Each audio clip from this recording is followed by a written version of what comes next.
오늘은 그동안 보내드렸던 시편의 테마 한시 에피소드가 전하는 메시지와 동서양 시가 사용하는 상징과 비유의 차이를 중심으로 먼저 말씀드려 보겠습니다. 시공간을 훌쩍 뛰어넘어서 우리 인류가 오랫동안 공유해온 이런 보편적인 감정들이 동양과 서양의 언어를 통해 과연 어떻게 다르게 피어나는지 그 진짜 매력을 한번 짚어볼게요. 자, 첫째로요.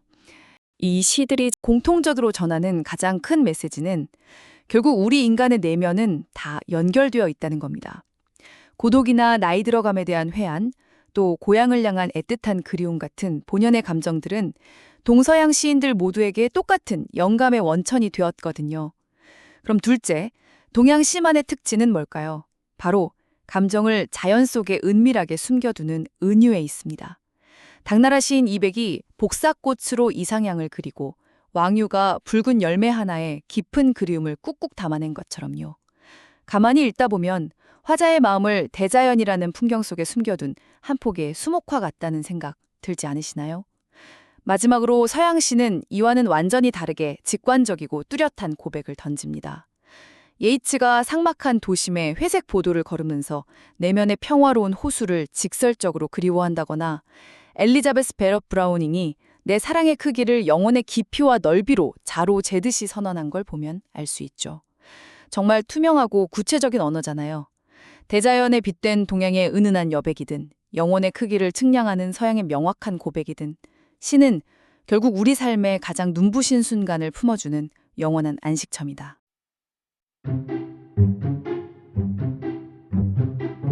안녕하세요. 시와 인문학이 흐리는 시간, 테마 한시입니다. 여러분에게 술은 어떤 의미인가요? 단지 취하기 위해 마시는 쓴 물인가요? 아니면 팍팍한 세상살이를 잠시 잊게 해주는 망각의 묘약인가요? 옛 선비들에게 술은 단순한 마실거리가 아니었습니다. 그건 달을 부르고 시를 낚으며 답답한 현실의 빗장을 여는 열쇠였죠.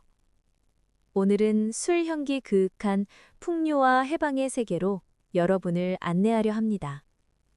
괴로운 현실을 술 한 잔으로 씻어내고 그 빈자리를 낭만으로 채웠던 동서양 시인들의 취중 진담을 들어보겠습니다. 본격적인 이야기에 앞서 저희 채널이 더 향기로운 인문학의 술을 빚을 수 있도록 구독과 좋아요, 그리고 알림 설정을 부탁드립니다. 여러분의 작은 관심이 큰 힘이 됩니다. 오늘 우리의 술자리에 합석할 3명의 가이드를 소개합니다. 한 명은 달과 그림자를 벗삼아 술을 마셨던 당나라 최고의 낭만객. 또 한 명은 술과 사랑이 인생의 전부라 말했던 아일랜드의 시인. 그리고 마지막 한 명은 술 읽는 마을의 저녁 노을을 노래한 한국의 지성입니다. 이백, 윌리엄 버틀러 예이츠, 그리고 조지훈. 이 세 사람이 술잔 속에 무엇을 담아 마셨는지 함께 기울여 보겠습니다. 먼저 중국 당나라로 가보겠습니다.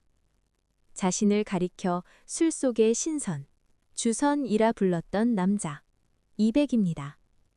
이백, 701년부터 762년까지. 두보와 함께 중국 시문학의 양대 산맥으로 꼽히는 그는 평생을 방랑하며 술과 시를 즐겼습니다. 그는 벼슬길이 막히거나 세상이 뜻대로 되지 않을 때마다 술을 찾았습니다. 하지만 그의 술은 신세 한탄으로 끝나지 않습니다. 오히려 우주적인 호기로 나아갑니다. 오늘 소개할 시는 그 유명한 월하독작, 즉 달빛 아래 홀로 술을 마시다입니다. 총 4수로 이루어진 연작시인데 오늘은 가장 널리 알려진 제1수를 감상해 보겠습니다. 화간 일호주, 독작 무상친. 꽃밭에 술 한 항아리 놓여 있는데 함께 마실 친구 없이 홀로 따르네. 화간 일호주, 꽃 사이에 술 한 병이 있습니다. 그런데 독작 무상친, 친한 사람이 없어 혼자 마십니다. 보통 사람이라면 아, 외롭다, 처량하다 하고 끝났을 겁니다. 하지만 200은 다릅니다. 친구가 없으면 만들면 되니까요. 겁의 요명월, 대형 성삼인. 잔을 들어 밝은 달을 맞이하고 그림자를 대하니 셋이 되었구나. 기가 막힌 반전입니다. 하늘에 달을 초대하고 땅에 비친 내 그림자를 일으켜 세우니 나까지 합쳐 성삼인, 즉 3명의 술친구가 생겼다는 겁니다. 이것이 바로 시선의 경지입니다. 고독을 외로움으로 두지 않고 우주적인 축제로 바꿔버리는 상상력. 월기 불해음, 영도 수화신. 달은 본래 술 마실 줄 모르고 그림자는 그저 내 몸만 따라다니네. 물론 달은 술을 못 마시고 그림자는 흉내만 낼 뿐입니다. 하지만 200은 개의치 않습니다. 잠반 월장형, 행락 수급춘. 잠시 달과 그림자를 버타여 봄날이 가기 전에 즐겨야 하리라. 행락 수급춘. 봄이 가기 전에, 이 좋은 시절이 다 지나가기 전에 마음껏 즐기자는 겁니다. 여기서 술은 단순한 알코올이 아닙니다. 나를 얽매이는 현실의 감옥을 부수고 달과 그림자와 어깨동무하게 만드는 해방의 도구입니다. 이 시는 사실 여기서 끝이 아닙니다. 이어지는 구절에서 200은 달과 그림자와 함께 노래하고 춤추며 깨어있을 때는 함께 즐기고 취하면 뿔뿔이 흩어졌다가 영원히 무정한 벗이 되어 은하수에서 다시 만나자고 약속합니다. 200에게 술은 현실 도피가 아니라 우주와 소통하는 통로였습니다. 200이 동양의 호방함을 보여줬다면 서양의 시인은 술을 어떻게 바라봤을까요? 아일랜드의 국민 시인이자 노벨 문학상 수상자인 윌리엄 버틀러 예이츠입니다. 윌리엄 버틀러 예이츠, 1865년부터 1939년까지 1923년 노벨 문학상을 수상한 아일랜드의 대표 시인입니다. 그가 쓴 아주 짧지만 강렬한 시, 술노래입니다. 제목부터가 술 냄새가 물씬 풍기죠? 영어 원문을 들어보시죠. Wine comes in at the mouth, and love comes in at the eye. 술은 입으로 들어오고 사랑은 눈으로 들어오네. 아주 직관적입니다. 술은 입으로 마시는 현실적 쾌락이고 사랑은 눈으로 시작되는 시각적 매혹이라는 거죠. 이 두 줄은 우리가 살아가며 겪는 가장 강렬한 두 가지 경험, 즉 육체의 취함과 정신의 사랑을 대변합니다. That's all we shall know for truth before we grow old and die. 우리가 늙어 죽기 전 알게 될 진실은 오직 그것뿐이라네. 예이츠는 말합니다. 인생 복잡하게 생각하지 마라. 늙어서 죽기 전에 우리가 깨달을 수 있는 유일한 진리는 결국 술맛과 사랑의 눈빛, 이 두 가지 뿐이라는 겁니다. 참으로 허무하면서도 낭만적인 선언 아닙니까? I lift the glass to my mouth. I look at you and I sigh. 나는 입에 잔을 들고 그대를 바라보며 한숨 짓네. 마지막 구절, 나는 한숨 짓네. 왜 한숨을 쉬었을까요? 술잔을 입에 대고 사랑하는 여인을 바라보지만 그 사랑이 뜻대로 되지 않거나 혹은 이 완벽한 모습이 곧 사라질 것임을 알기 때문 아닐까요? 예이츠에게 술은 사랑의 즐거움과 슬픔을 동시에 삼키게 하는 매개체였습니다. 앞서 우리가 만난 예이츠의 시, 그대 늙었을 때를 기억하시나요? 그는 평생 모두 곤을 사랑했지만 끝내 이루지 못했습니다. 이 시의 한숨 속에도 그런 이루지 못한 사랑의 아픔이 녹아 있습니다. 자, 이제 마지막으로 우리의 시선을 한국으로 돌려봅니다. 200의 호방함과 예이츠의 낭만을 한국적인 정서로 녹여낸 시인 조지훈입니다. 조지훈, 1920년부터 1968년까지 본명은 조동탁으로 박모괄, 박도진과 함께 청록파를 이룬 한국 현대시의 거장입니다. 그의 시 완화삼은 꽃무늬 적삼을 즐기다라는 뜻인데요. 나그네의 고달픔을 술과 풍류로 승화시킨 명작입니다. 특히 이 시는 훗날 박모걸 시인의 나그네라는 시에 화답시가 되기도 했죠. 우리가 8화에서 만났던 그 구름에 달 가듯이 가는 나그네가 바로 조지훈의 이 시에 대한 답가입니다. 시를 들어보시죠. 차운산 바위 위에 하늘은 멀어 산새가 구슬피 울음은다. 구름 흘러가는 물길은 700리 나그네 긴 소매 꽃잎에 젖어 술 익는 강마을의 저녁 노을이여. 여러분, 이 구절 기억나십니까? 술 익는 강마을의 저녁 노을이여. 한국 시 문학사에서 가장 감각적인 명구 중 하나입니다. 술이 익어가는 냄새와 붉게 타오르는 저녁 노을의 시각적 이미지가 절묘하게 겹쳐집니다. 마치 온 세상이 술빛으로, 노을빛으로 물들어가는 황홀경이죠. 700리, 박목월의 남도 300리와 대비되는 표현입니다. 두 시인은 시로 주고받으며 끝없는 나그네길을 함께 걸었습니다. 이 밤 자면 저 마을의 꽃은 지리라. 다정하고 한마음도 병인양하여 달빛 아래 고요히 흔들리며 가노니. 조지훈의 시 속 화자는 나그네입니다. 이 마을 저 마을 떠돌아다니는 신세이지만 그에게는 술 익는 마을과 저녁 노을과 달빛이 있습니다. 다정하고 한마음도 병인양하여 정이 많아 슬픈 조선의 선비는 술 한 잔에 그 한을 누겨내고 다시 달빛 속으로 길을 떠납니다. 이백이 달을 친구 삼아 호탕하게 웃었다면 조지훈은 달빛 아래서 고요히 흔들리며 걷습니다. 그 흔들림은 취기이자 삶의 온율이기도 합니다. 오늘 우리는 술이라는 렌즈를 통해 세 편의 시를 만났습니다. 달과 그림자를 불러내어 고독을 축제로 만든 이백. 술과 사랑만이 인생의 진실이라 말하며 한숨 지었던 예이츠. 그리고 술 익는 저녁 노을을 바라보며 나그네의 설움을 달랬던 조지훈. 여러분의 오늘은 어떤가요? 혹시 세상살이에 지쳐 마음이 팍팍하지는 않으신가요? 그렇다면 오늘 밤은 거창한 안주가 없어도 좋습니다. 좋아하는 술 한 잔 따라 놓고 창가에 비친 달이나 거리의 불빛을 친구 삼아 보시는 건 어떨까요? 취기가 주는 약간의 너그러움으로 나 자신과 그리고 세상을 용서하는 밤이 되시길 바랍니다.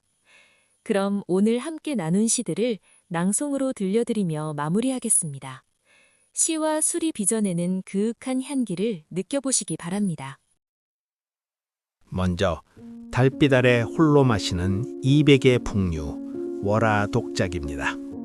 화간 일호주 독작 무상친. 꽃밭에 술 한 항아리 놓여 있는데 함께 마실 친구 없이 홀로 따르네. 겁의 요명월 대영성 3인. 잔을 들어 밝은 달을 맞이하고 그림자를 대하니 셋이 되었구나. 월기 불해음 영도 수아신. 달은 본래 술 마실 줄 모르고 그림자는 그저 내 몸만 따라다니네. 잠반 월장형 행락 수굽춘. 잠시 달과 그림자를 버타여 봄날이 가기 전에 즐겨야 하리라. 이어서 짧지만 진한 인생의 맛 예이체의 술노래입니다. Wine comes in at the mouth and love comes in at the eye. 술은 입으로 들어오고 사랑은 눈으로 들어오네. That's all we shall know for truth before we grow old and die. 우리가 늙어 죽기 전 알게 될 진실은 오직 그것뿐이라네. I lift the glass to my mouth. I look at you and I sigh. 나는 입에 잔을 들고 그대를 바라보며 한숨 짓네. 마지막으로 한국적 서정의 절정 조지훈의 완화삼입니다. 차운 산바위 하늘은 멀어 산새가 구슬피 울음운다. 구름 흘러가는 물길은 700리 나그네 긴 소매 꽃잎에 젖어 술 익는 강마을의 저녁 노을이여. 이 밤 자면 저 마을의 꽃은 지리라.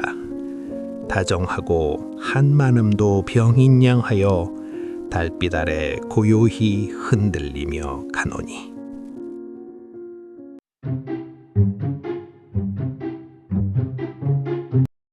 시와 인문학이 흐르는 시간, 테마 한시입니다. 바야흐로 꽃피고 새우는 봄입니다. 온 세상이 축제처럼 들떠 있고 길가엔 연인들의 웃음소리가 가득한데 여러분은 어떠신가요? 혹시 이 찬란한 봄볕이 오히려 나를 더 소외시키는 것 같고 화려하게 피어난 꽃들을 보며 왠지 모를 서글픔을 느껴본 적 없으신가요? 사실 이 감정 여러분만 느끼는 게 아닙니다.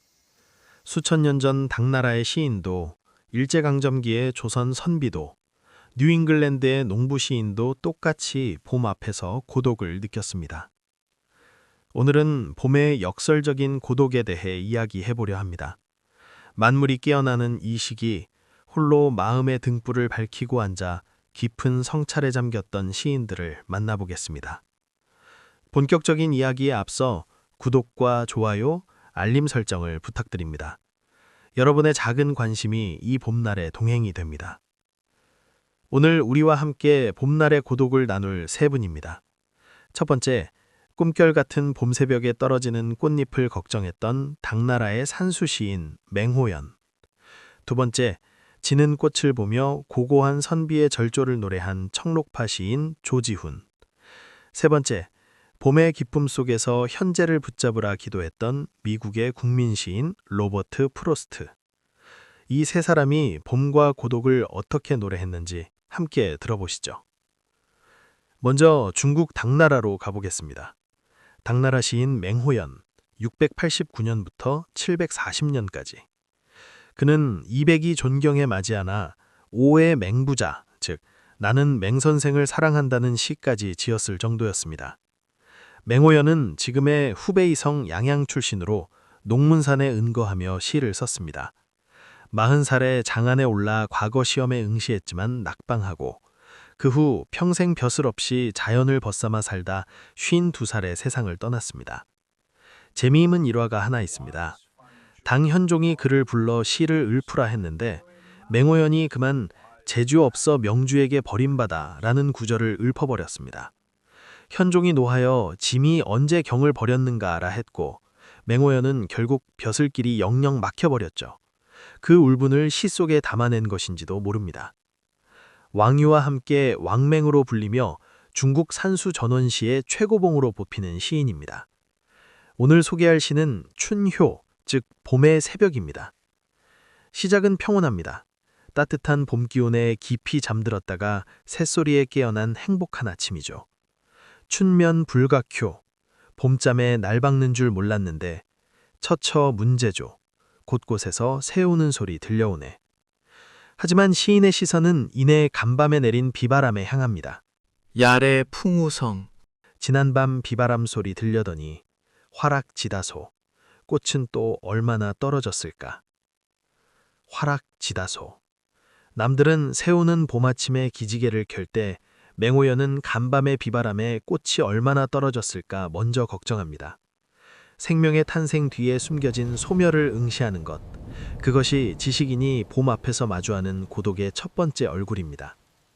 이 낙화의 정서를 한국적 감수성으로 깊이 내면화한 시인이 있습니다. 바로 조지훈 시인입니다. 조지훈, 1920년부터 1968년까지. 본명은 조동탁으로 경북 영양 출신입니다. 박목월, 박두진과 함께 1946년 시집 청록집을 펴내며 청록파의 일원이 되었습니다. 푸른 사슴이라는 이름처럼 자연과 전통 속에서 빛나는 시들을 썼죠. 그는 정지용 시인의 추천을 받아 1939년 문장지에 등단했습니다. 고전적 풍물과 우아하고 세밀한 언어로 민족 정서를 노래한 시인입니다. 그의 시 낙화는 봄날의 고독을 가장 격조 높게 표현합니다. 꽃이 지기로 서니 바람을 탓하랴. 주련 밖에 성긴 별이 하나둘 쓰러지고 귀촉도 울음 뒤에 먼 산이 다가서다. 촛불을 꺼야 하리 꽃이 지는데 꽃지는 그림자. 뜰에 어리어 하얀 미닫이가 우련 불거라. 묻혀서 사는 이의 고운 마음을 아는 이 있을까 저 하노니 꽃이 지는 아침은 울고 싶어라. 조지훈 시인은 꽃이 지는 것을 슬퍼하며 매달리지 않습니다. 오히려 촛불을 끄고 그치는 모습을 온몸으로 맞이합니다. 귀족도는 두견세의 우리말입니다. 중국 총나라 망제가 죽어 귀족도가 되었다는 전설이 있어 한과 그리움의 상징으로 많이 쓰입니다. 묻혀서 사는 이의 고운 마음을 아는 이 있을까 저하노니. 이 고독은 누군가에게 알아달라고 떼쓰는 외로움이 아닙니다. 홀로 고고하게 자기 내면을 지키는 자만이 느끼는 찬란한 슬픔이죠. 이 시는 1946년 시집 상아탑에 수록된 작품입니다. 일제강점기 말 저항도 못하고 숨어서 시를 써야 했던 시인의 처지가 묻혀서 사는 이의 고운 마음이라는 시구 속에 고스란히 녹아 있습니다. 마지막으로 서양의 자연시인 로버트 프로스트를 만나봅니다. 로버트 프로스트, 1874년부터 1963년까지. 여러분, 가지 않은 길이라는 시 아시죠? 바로 그 시의 작가입니다. 20세기 미국 최고의 국민 시인으로 퓰리처상을 무려 4번이나 받았고 1961년에는 케네디 대통령 취임식에서 직접 시를 낭독했습니다. 주목할 점은 그가 첫 번째 시집을 낸 것이 40살이었다는 사실입니다. 어린 시절부터 시를 써왔지만 출판은 점처럼 되지 않았고 가난과 실패 속에서도 꿋꿋이 시를 갈고 닦은 끝에 꽃 피운 시인이었죠. 오늘 소개할 시는 봄의 기도, 그의 첫 번째 시집 소년의 의지, 1913년에 실린 작품입니다. Oh, give us pleasure in the flowers today, and give us not to think so far away as the uncertain harvest. Keep us here, all simply, in the springing of the year. 오, 오늘 피어난 꽃들 속에서 우리에게 기쁨을 주소서. 불확실한 수확 같은 너무 먼 미래는 생각지 말게 하시고 다만 이 봄의 태동 속에 우리가 머물게 하소서. 프로스트는 고독의 해법을 현재에 집중하는 것에서 찾습니다. 오지도 않은 미래의 수확을 걱정하느라 지금 눈앞에 피어있는 꽃을 놓치지 말라는 것이죠. 세 시인은 우리에게 각기 다른 방식으로 봄과 고독의 비밀을 전합니다. 맹호연은 봄 새벽 새소리에 잠 깨면서도 가장 먼저 꽃이 얼마나 떨어졌을까를 묻습니다. 흥겨운 풍경 속에서 소멸을 직시하는 것, 그것이 지식인의 봄 앞에서 마주하는 고독입니다. 조지훈은 꽃이 지는 밤 촛불을 끄고 그 어둠 속에 홀로 앉습니다. 바람을 탓하지도 붙잡으려 하지도 않으면서요. 묻혀서 사는 이의 고운 마음, 그 고고한 고독이 한국 서정시의 정수입니다. 프로스트는 다가올 수확의 불안 대신 지금 피어있는 꽃을 바라보라고 기도합니다. 현재에 머무는 것, 그것이 그가 말한 사랑의 완성입니다. 봄날의 고독은 외로움이 아닙니다. 그것은 우리 영혼이 가장 맑게 깨어있는 시간입니다. 여러분의 봄은 어떤가요? 혹시 혼자라고 느껴진다면 그건 여러분의 영혼이 지금 가장 찬란하게 꽃피고 있다는 증거일지도 모릅니다. 그럼 오늘 함께 나눈 시들을 다시 한번 낭송으로 들려드리며 물러가겠습니다. 먼저 맹호연의 춘효입니다. 춘면 불각효, 봄잠에 날 박는 줄 몰랐는데 처처 문제조, 곳곳에서 새소리 들려오네. 야래 풍우성, 지난밤 비바람 소리 들리더니 화락지다소, 꽃은 또 얼마나 떨어졌을까. 이어서 조지훈의 낙화 중 일부입니다. 꽃이 지기로 소니 바람을 탓하랴. 주렴 밖에 성긴 별이 하나 둘 쓰러지고 귀촉도 울음 뒤에 먼 산이 다가서다. 촛불을 꺼야 하리 꽃이 지는데 꽃 지는 그림자 뜰에 어리어 하얀 미닫이가 우려한 불거라. 묻혀서 사는 이의 고운 마음을 아는 이 있을까 저하노니. 꽃이 지는 아침은 울고 싶어라. 마지막으로 로버트 프로스트의 봄의 기도입니다. give us pleasure in the flowers today, and give us not to think so far away as the uncertain harvest. Keep us here, all simply, in the springing of the year. 오늘 피어난 꽃들 속에서 우리에게 기쁨을 주소서. 불확실한 수확 같은 너무 먼 미래는 생각지 말게 하시고, 다만 이 봄의 태동 속에 우리가 머물게 하소서. 꽃잎 지는 소리마저 귀에 닿는 깊고 평온한 봄밤 되시길 바랍니다.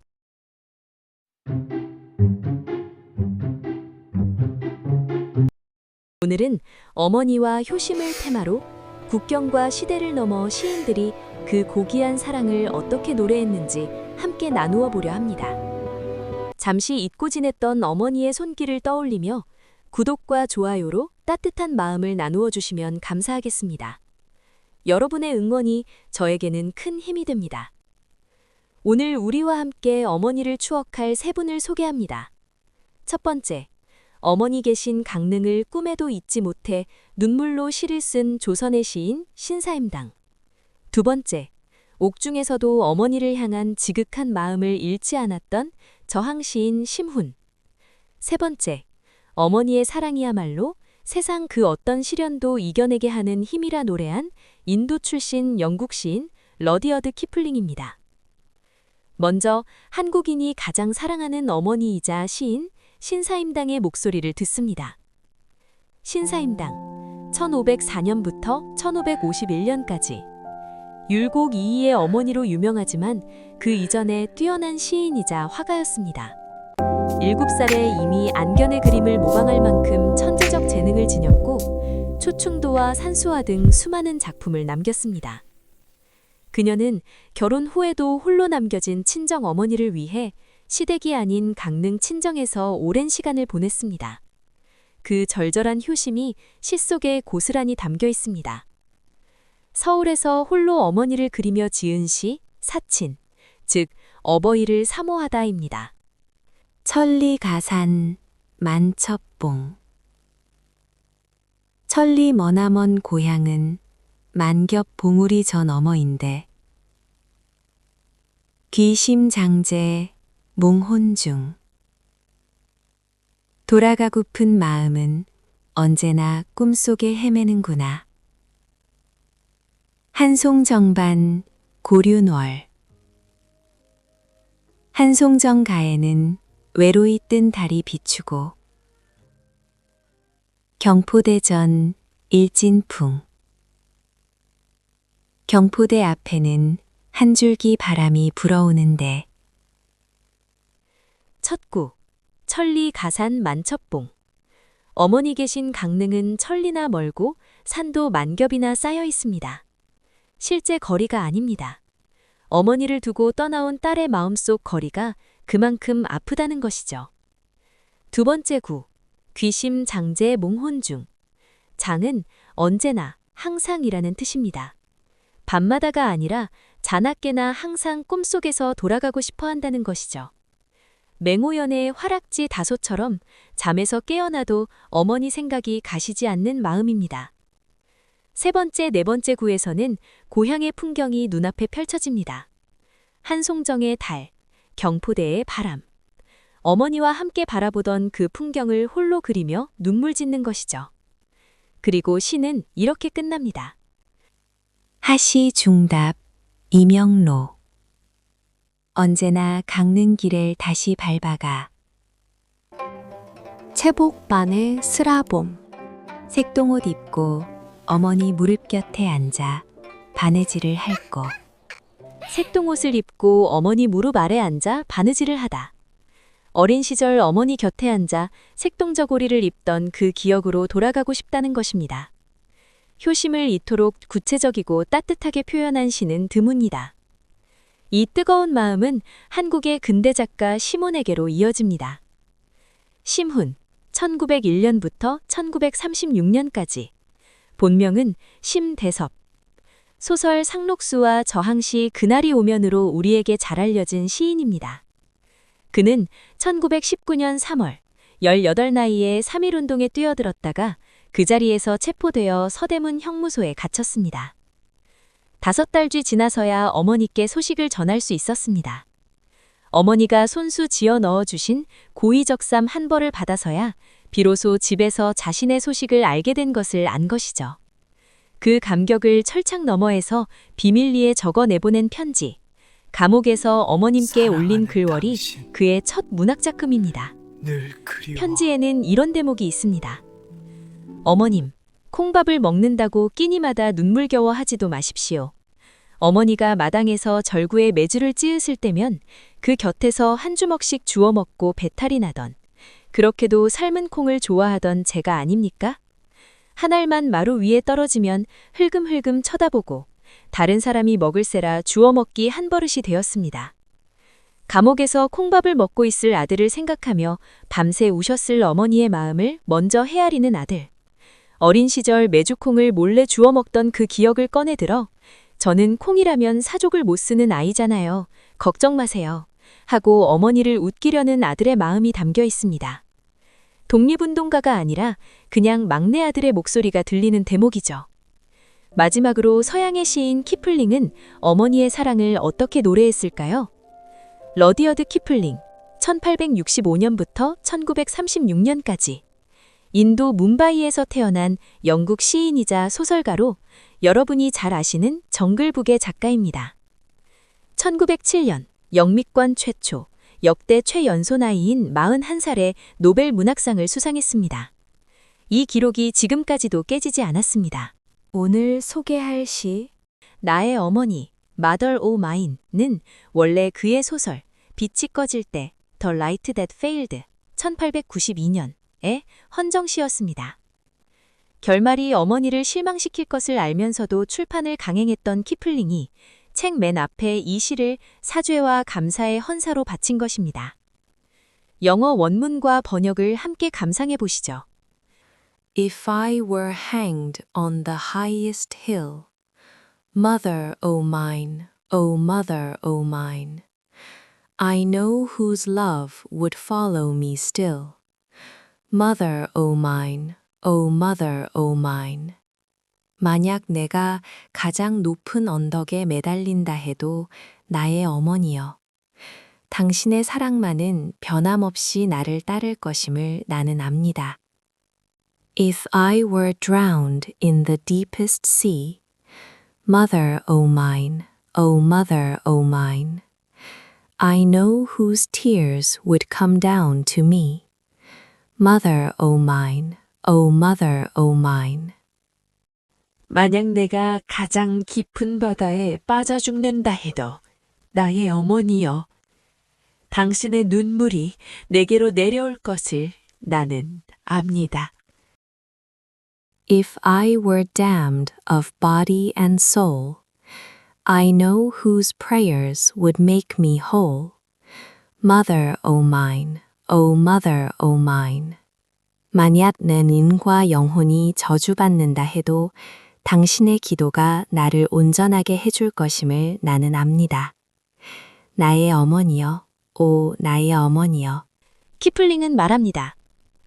교수대에서도 바다에 빠져도 영혼이 저주받아도 끝까지 나를 포기하지 않고 사랑하고 울고 기도해 줄 사람은 오직 어머니뿐이라고요.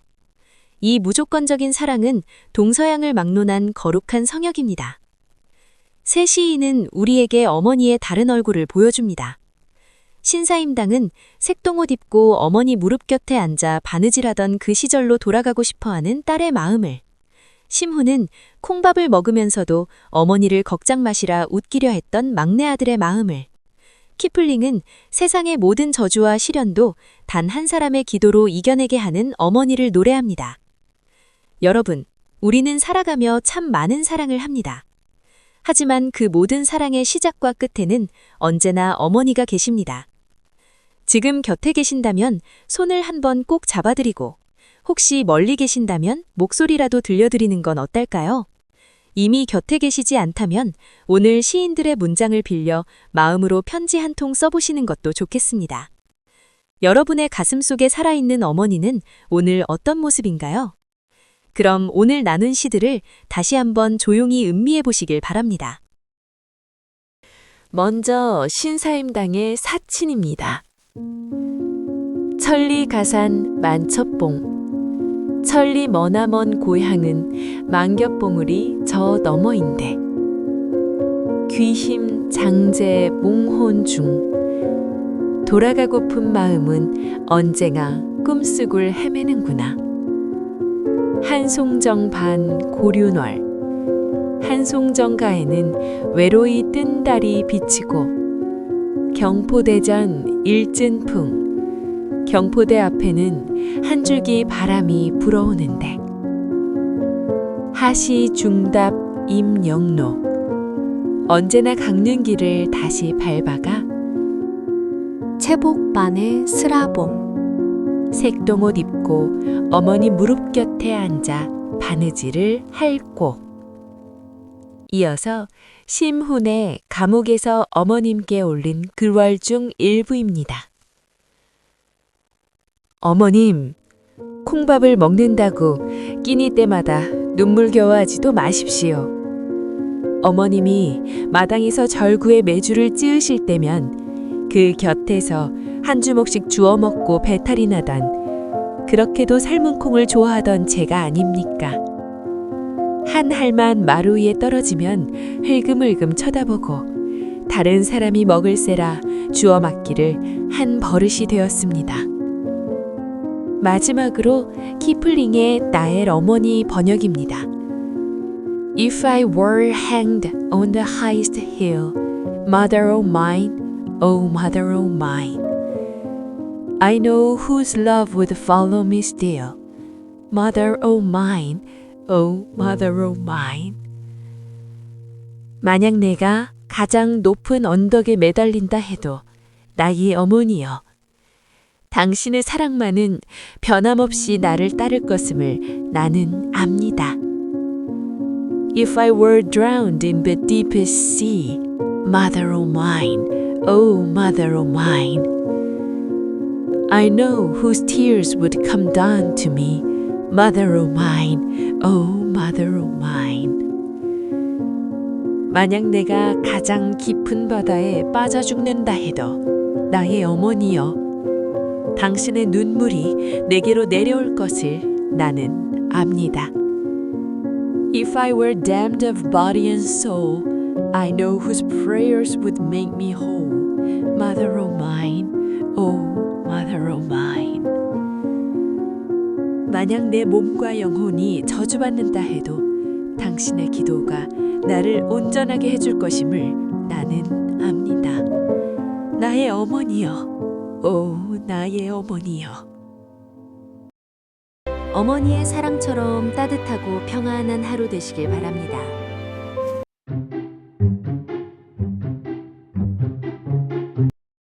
오늘은 두 명의 시인과 함께 기어이 터져나오는 생명력을 이야기합니다. 강물의 온기를 발끝으로 가장 먼저 알아차린 천재 문장가 소동파, 그리고 우리 영원송에서 결코 멈추지 않는 희망의 노래를 부른 에밀리 디킨슨입니다. 오늘도 구독과 좋아요, 알림 설정으로 함께 해주시면 감사하겠습니다. 먼저 소동파를 만납니다. 소동파, 본명 소식. 1037년 사천성 미산에서 태어나 1101년 세상을 떠났습니다. 시, 사, 문장, 서예, 그림, 5분야 모두에서 동시대 최고의 자리에 오른 인물입니다. 당송 8대가의 한 사람이며 그의 호 동파는 유배지 황주에서 직접 일군 동쪽 언덕의 이름에서 비롯됐습니다. 소동파의 삶은 고난의 연속이었습니다. 1079년 왕안석의 신법을 비판하는 시를 썼다는 이유로 투옥됐습니다. 이른바 5대 시안입니다. 까마귀가 깃들던 어사대 감옥에서 103일 동안 갇혀 사형 직전까지 몰렸습니다. 아이러니하게도 그를 구해준 것은 정적이었던 왕안석이었습니다. 왕안석은 황제에게 이렇게 상소했습니다. 어찌 성세에 재주 있는 선비를 죽이려 하십니까? 정치적 적수가 목숨을 구해준 것이죠. 황주 유배에서 끝난 게 아니었습니다. 이후에도 해주, 그리고 중국 최남단 해남도까지 3차례나 귀양살이를 했습니다. 그러나 소동파는 어느 유배지에서도 붓을 놓지 않았고 웃음을 잃지 않았습니다. 주민들의 인망을 얻고 요리를 만들고 불교를 공부하고 시를 썼습니다. 절망을 예술로 승화시킨 인물이었습니다. 고려와 조선 문인들에게도 소동파는 우주대스타였습니다. 이규보는 이렇게 말했습니다. 소동파의 문장은 금은보화가 가득한 부잣집 같아 도둑이 훔쳐가도 줄지 않는다고요. 그리고 김부식 형제의 이름이 소동파와 동생 소철의 이름에서 유래했다는 사실은 우리 선조들의 그에 대한 추앙심을 잘 보여줍니다. 오늘 소개할 시는 해숭 춘강 만경입니다. 해숭은 북송 초기의 승려 화가입니다. 소동파는 그 그림 앞에 서서 시를 지었습니다. 그림을 보고 쓴 시, 즉 재화시입니다. 주괴 도화 삼냥지 대나무 숲 밖으로 복숭아꽃 2-3가지 피어나니 춘강순한 앞선지 봄강물 따뜻해진 걸 오리가 먼저 아는구나. 누호만지 노아단 강가엔 물속이 땅 가득 자라고 갈대싹이 짧게 돋아났으니 정시하돈 욕상시 바로 지금이 보고가 강을 거슬러 올라올 때로구나. 이 시는 겹겹이 쌓인 봄의 신호들입니다. 첫 번째 신호는 꽃입니다. 대나무 숲 사이로 복숭아꽃 2-3가지. 화려하지 않습니다. 2-3가지일 뿐이죠. 봄은 처음엔 언제나 그렇게 조용히 시작됩니다. 두 번째 신호는 오리입니다. 춘강순한 앞선지. 강물이 따뜻해진 것을 오리가 먼저 합니다. 사람 눈에는 아직 차가워 보이는 강물인데 매일 몸을 담그는 오리는 발끝으로 그 미세한 변화를 알아차립니다. 우리 삶의 희망도 이와 같습니다. 아직 세상이 알아채기 전 내 마음 밑바닥에서 조용히 차오르는 온기. 그것이 새로운 시작의 신호입니다. 세 번째, 네 번째 신호는 누호, 풀, 즉 물쑥과 복어입니다. 여기서 재미있는 사실이 있습니다. 해숭의 그림 어디에도 복어는 없습니다. 소동파가 자기 마음대로 상상해서 집어넣은 것이죠. 물쑥과 갈대싹이 돋아나면 아, 지금쯤 복어가 올라올 시절이지 하고 그림 밖의 세계까지 떠올린 겁니다. 제자 장래의 기록에 따르면 물쑥과 갈대싹은 복어 요리와 궁합이 딱 맞는 재료였다고 합니다. 사형 위기도 3번의 유배도 그의 미식에 대한 상상력을 꺾지 못했습니다. 이것이 소동파의 낙천적 생명력입니다. 이제 미국의 시인 에밀리 디킨슨을 만납니다. 에밀리 디킨슨, 1830년 매사추세츠주 에머스트에서 태어나 1886년 55세로 세상을 떠났습니다. 태어난 집에서 자라고 공부하고 늙고 숨을 거뒀습니다. 거의 평생을 그 집과 정원 안에서만 살았습니다. 젊은 시절에는 사교적이었습니다. 그러나 20대 중반을 넘어서며 점점 바깥 출입을 줄였습니다. 말년에는 흰 옷만 입고 지내며 방문객을 거의 만나지 않았습니다. 동네 사람들에게는 흰 유덩처럼 알려진 신비로운 존재였습니다. 그러나 그 운돈의 방 안에서 그녀는 쉬지 않고 시를 썼습니다. 평생 약 1800편을 써냈습니다. 놀라운 사실이 있습니다. 그 1800편 중 생전에 출판된 시는 단 7편뿐이었습니다. 그것도 모두 익명으로 편집자가 임의로 고친 버전으로 발표됐습니다. 디킨슨은 출판을 거부했습니다. 당시의 유명한 비평가 히긴슨이 출판하기에 적합하지 않다고 했을 때 디킨슨은 이렇게 답했습니다. 출판이란 건 제 생각과 거리가 멉니다. 마치 물고기에게 하늘이 관계없는 것처럼요. 디킨슨이 세상을 떠나는 날, 동생 라비니아에게 자신의 편지와 원고를 불태워달라고 부탁했습니다. 라비니아는 편지는 태웠지만 책상 서랍에서 발견한 시 묶음은 차마 태우지 않았습니다. 직접 손으로 실로 묶어 만든 시집 40권. 그 안에 1800편의 시가 담겨 있었습니다. 라비니아의 그 선택 덕분에 디킨스는 사후에 미국 최고의 시인 반열에 올랐습니다. 오늘 소개할 시는 희망은 날개 달린 것입니다. 약 1860년경에 쓴 것으로 추정되는 디킨슨의 가장 유명한 작품입니다. 영어 원문과 번역을 함께 감상해 보시죠. Hope is the thing with feathers that perches in the soul and sings the tune without the words and never stops at all.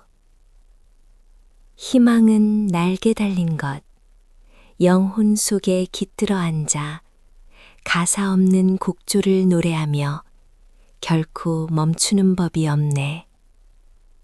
And sweetest in the gale is heard, and sore must be the storm that could abash the little bird that kept so many warm. 폭풍 속에서 가장 달콤하게 들리고 참으로 혹독해야 할 것이다. 그 많은 이들을 따뜻하게 지켜온 이 작은 새를 꺾을 수 있는 폭풍은 I've heard it in the chilliest land and on the strangest sea, yet never in extremity it asked a crumb of me. 가장 혹독한 땅에서도 낯선 바다 위에서도 나는 들었네. 하지만 어떤 극한의 순간에도 그것은 내게 한 조각도 요구하지 않았다. 이 짧은 시 안에 3가지 진실이 있습니다. 첫째, 희망은 가사 없는 곡조를 노래합니다. 이유도, 조건도, 근거도 없이 그냥 노래합니다. 논리적으로 설명되지 않아도 그냥 거기 있습니다. 둘째, 폭풍 속에서 더 달콤하게 들립니다. 잔잔할 때보다 거센 바람이 불 때 희망의 노래가 더욱 선명해진다는 뜻입니다. 위기가 깊을수록 희망도 선명해집니다. 셋째, 희망은 아무것도 요구하지 않습니다. 어떤 극한의 순간에도 내게 한 조각도 요구하지 않았다. 희망은 우리가 무언가를 해야만 찾아오는 것이 아닙니다. 우리가 완전히 포기했다고 생각하는 순간에도 영혼 어딘가에서 그 새는 여전히 노래하고 있습니다.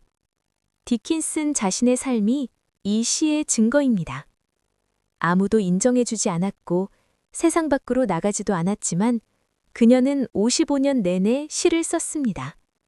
그것이 바로 대가 없이, 조건 없이 노래한 희망의 새였습니다. 오늘 두 시인이 우리에게 봄과 희망에 대해 건넨 이야기를 정리해 보겠습니다. 소동파는 말합니다. 봄은 화려한 꽃보다 먼저 오리의 발끝에 찾아온다고. 세상이 다 알기 전에 먼저 온기를 느끼는 것. 그리고 어떤 절망 속에서도 보거를 상상하며 웃을 수 있는 낙천성. 그것이 그의 생명력이었습니다. 에밀리 디킨슨은 말합니다. 희망은 영혼 속 작은 새라고. 폭풍이 몰아칠수록 더 달콤하게 노래하고 우리에게 아무것도 요구하지 않으며 극한의 순간에도 멈추지 않는 그 새. 소동파의 오리처럼 발끝으로 온기를 느끼고 디킨슨의 새처럼 조용히 노래하는 희망.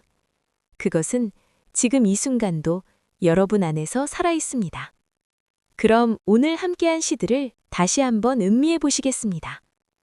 먼저 소동파의 해숭춘강 만경입니다.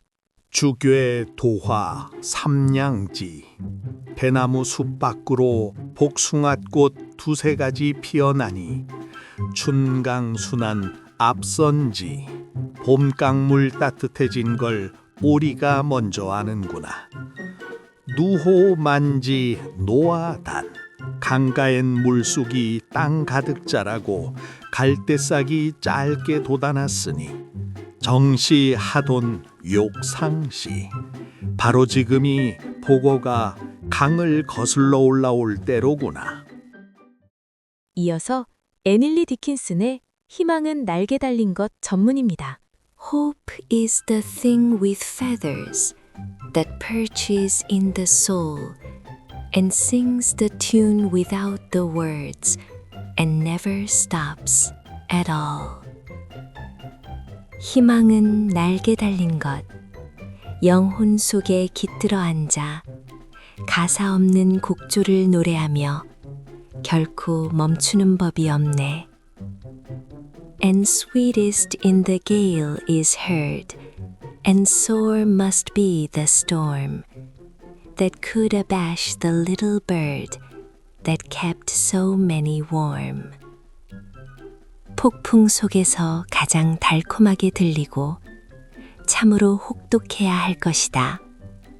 그 많은 이들을 따뜻하게 지켜온 이 작은 새를 꺾을 수 있는 폭풍은 I've heard it in the chilliest land and on the strangest sea, yet never in extremity.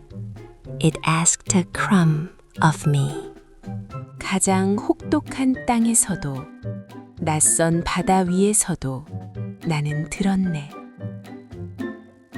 하지만 어떤 극한의 순간에도 그것은 내게 한 조각도 요구하지 않았다. 기어이 터져나오는 생명력처럼 여러분의 봄도 반드시 옵니다. 오리의 발끝처럼 먼저 느끼고 새의 노래처럼 조용히 이어가시길 바랍니다.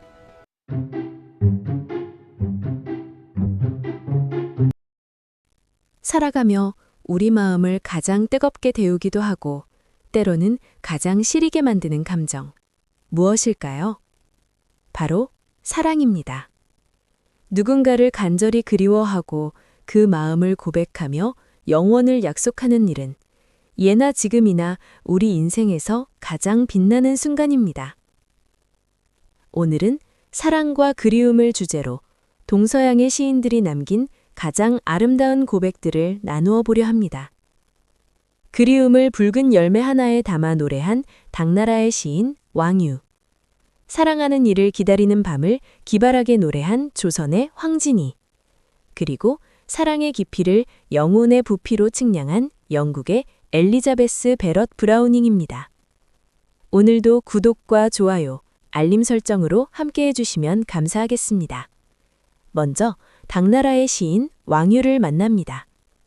왕유, 699년부터 761년까지 시인이자 화가이자 음악가였습니다. 200이 천재라면 두보는 노력의 시인, 왕유는 인재, 인품을 갖춘 시인이라 불렸습니다. 소동파는 그의 시와 그림을 보고 시 속에 그림이 있고 그림 속에 시가 있다고 감탄했습니다. 사후에는 시불, 즉 시의 부처라는 최고의 칭호를 얻었습니다. 왕유는 독실한 불교 신자였습니다. 그의 이름 유와 자 마힐은 불교 경전 유마경의 주인공 유마힐에서 딴 것입니다. 어머니가 독실한 불교 신자였고 그 영향을 평생 받았습니다. 말년에는 관직을 뒤로하고 망천의 별장에 은거하며 시와 그림과 불경으로 나날을 보냈습니다. 그런데 이토록 맑고 고요한 시인이 사랑의 시를 썼습니다. 오늘 소개할 시, 상사는 중국에서 연인들이 가장 많이 주고받는 시입니다. 중국 발렌타인데이의 단골 문자 메시지라고도 하죠. 홍두생남구 붉은 열매는 남쪽 나라에서 자라나 출래 발기지 봄이 오면 몇 가지나 새로 피었을까 원군 다채힐 그대여 부디 많이 놔두시게나 차물 최상사 이것이야말로 그리움을 가장 돋우는 것이라네. 여기서 잠깐. 홍두를 붉은 파츠라고 해석하는 경우가 있는데 사실 이 홍두는 우리가 먹는 파츠 아닙니다. 홍두는 상사목이라는 열대나무의 열매입니다. 중국 남방에서 자라는 이 나무의 빨간 열매는 옛부터 상사자, 즉 그리움의 씨앗이라 불렸습니다. 전설이 있습니다. 옛날 한 남자가 변방전쟁에 나가 돌아오지 않자 그 아내가 홍두나무 아래서 매일 통곡하다 결국 그 자리에서 숨을 거뒀다는 이야기입니다. 그래서 이 나무를 상사수, 열매를 상사자라 부르게 됐고 왕유는 그 그리움의 열매를 시에 담은 것입니다. 봄이 오면 몇 가지나 피었을까? 남쪽에 있는 그대를 그리며 봄이 되면 저 남쪽 홍두나무는 얼마나 붉게 피었을지 헤아려 보는 마음. 많이 따두시게 라는 말은 그 그리움을 많이 담아두시게, 나를 많이 그리워해 주시게 라는 애틋한 당부입니다. 단 22글자 안에 이 모든 그리움을 담아낸 것이 왕유입니다. 그리움이 깊어지면 이제 시계바늘조차 원망스러워집니다. 조선 최고의 시인 황진이는 사랑하는 이를 기다리는 밤의 고통을 우리 문학사에서 가장 기발한 발상으로 노래했습니다. 황진이 1506년부터 1543년까지로 추정됩니다. 개성 출신의 기생으로 본명은 황진, 기명은 명월이었습니다. 당대 최고의 지식인들과 당당히 시로 겨뤘고 10년 면벽수행으로 유명한 지족선사를 시 한 수로 파괴시켰다는 전설이 전합니다. 소세양 등 당대 최고의 선비들이 그녀의 시 앞에서 무릎을 꿇었습니다. 그가 남긴 시조는 단 6수. 그중 이 작품이 가장 뛰어나다고 평가받습니다. 원문으로 먼저 들어보시겠습니다. 동짓달 기나긴 밤을 한 허리를 버여내어 춘풍 이불 아래 서리서리 넣었다가 어른님 오신 날 밤이어든 굽이굽이 펴리라. 현대어로 풀면 이렇습니다.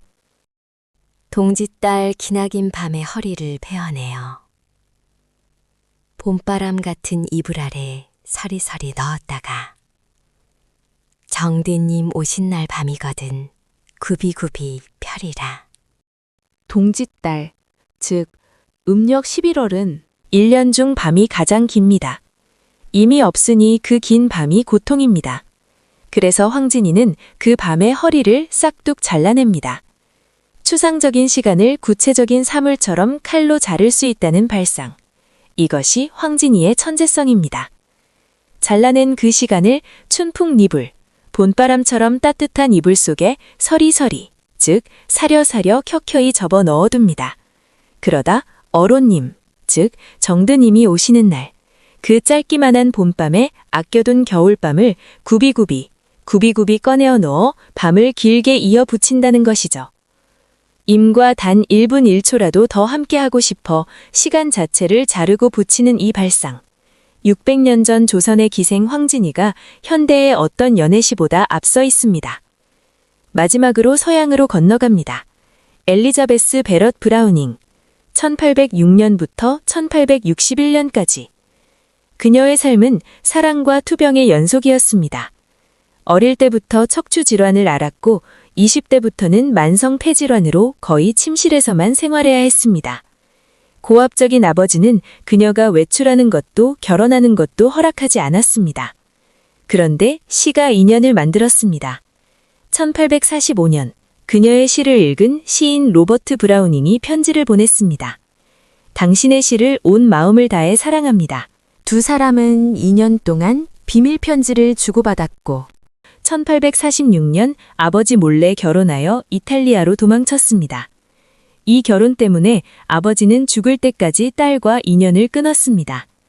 그 사랑의 기록이 바로 포르투갈 소네트집입니다. 44편의 소네트로 이루어진 이 시집은 결혼 후 남편 로버트에게 몰래 건넨 것을 남편이 세상에 공개하면서 알려졌습니다. 포르투갈이라는 제목은 남편이 그녀를 부르던 애칭에서 비롯됐습니다. 그중 43번 소네트, 어떻게 사랑하냐고요?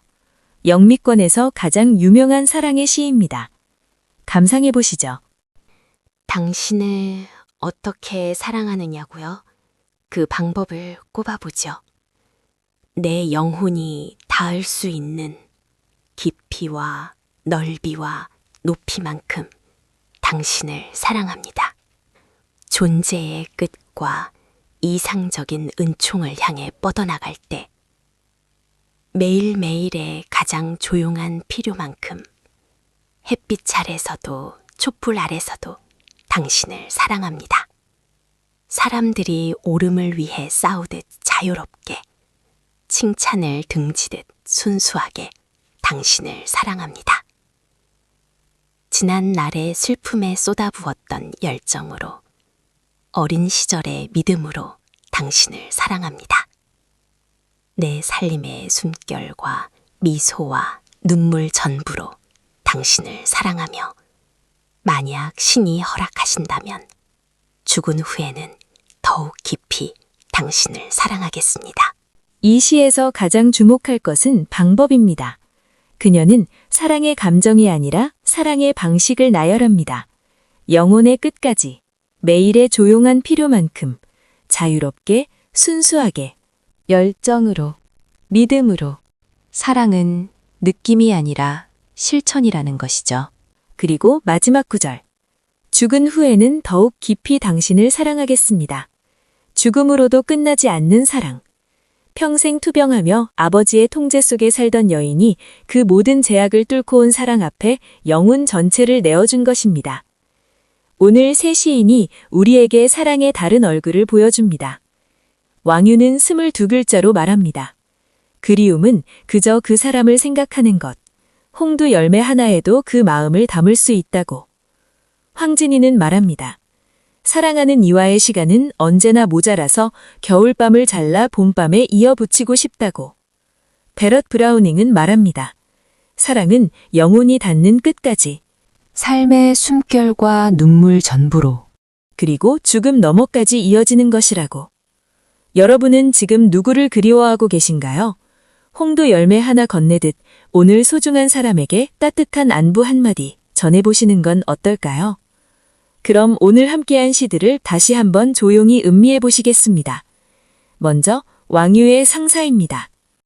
홍두 생남구 붉은 열매는 남쪽 나라에서 자라나 출래 발기지 봄이 오면 몇 가지나 새로 피었을까 원군 다채힐 그대여 부디 많이 따두시게나 차물 최상사 이것이야말로 그리움을 가장 돋우는 것이라네. 이어서 황진이의 시조입니다. 동짓달 기나긴 밤을 한 허리를 버여내어 춘풍 이불 아래에 서리서리 넣었다가 어른님 오신 날 밤이어든 굽이굽이 펴리라. 마지막으로 엘리자베스 베럿 브라우닝의 어떻게 사랑하냐고요?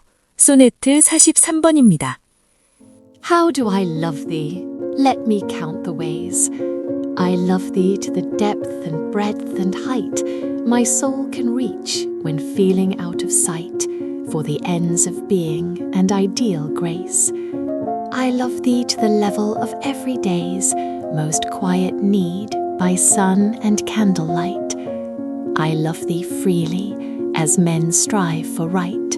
I love thee purely as they turn from praise. I love thee with the passion put to use in my old griefs and with my childhood's faith. I love thee with a love I seem to lose with my lost saints. I love thee with the breath, smiles, tears of all my life, and if God choose, I shall but love thee better after death.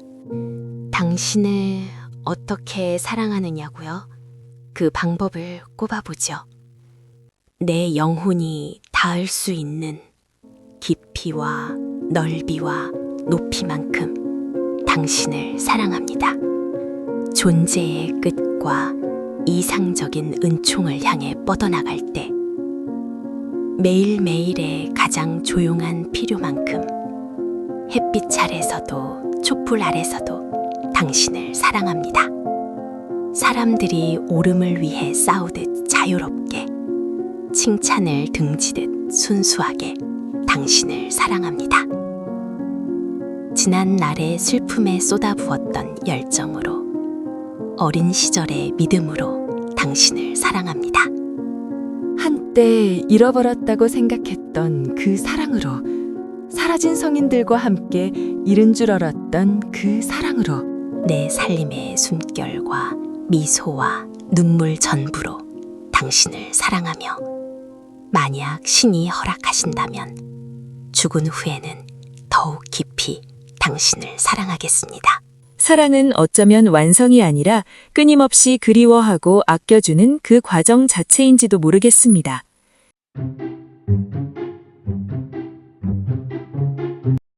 오늘은 초월과 이상향을 주제로 마음의 평화를 찾아 떠난 시인들의 발자취를 따라가 보려 합니다. 잠시 눈을 감고 숲속의 물소리를 상상하며 구독과 좋아요, 알림 설정으로 함께 해주시면 감사하겠습니다. 오늘 우리를 별천지로 안내할 세 분을 소개합니다. 푸른 산에 머물며 빙글에 웃음 짓던 시선 200. 끝없이 그 먼 나라를 그리워했던 전원 시인 신석정. 그리고 회색 도시에서 호수섬의 평화를 꿈꿨던 아일랜드의 거장 윌리엄 버틀러 예이츠입니다. 먼저 시선 200을 만납니다. 200. 701년부터 762년까지 중국 최고의 시인으로 자는 태백, 호는 청령거사입니다. 두보와 함께 이두로 병칭되며 두보를 시성이라 부르는 데 반해 200은 시선, 시의 신선이라 불렸습니다. 도교의 신선 사상에 깊이 심취해 평생을 파격과 자유 속에 살았습니다. 200의 출생은 지금도 미스터리입니다. 현재의 키르기즈스탄 지역에서 태어났다는 설, 사천성에서 태어났다는 설이 엇갈립니다. 아버지는 서역 상인이었다고 전합니다. 젊어서는 협객을 꿈꾸며 칼을 차고 다녔고 술을 마시며 달을 벗삼아 살았습니다. 당 현종에게 발탁되어 한림 공봉에 올랐지만 자유로운 기질을 억누르지 못해 결국 쫓겨났습니다. 762년 당도현에서 병으로 세상을 떠났습니다. 달을 잡으려다 호수에 빠져 죽었다는 전설은 그의 낭만적 삶을 상징하는 이야기입니다.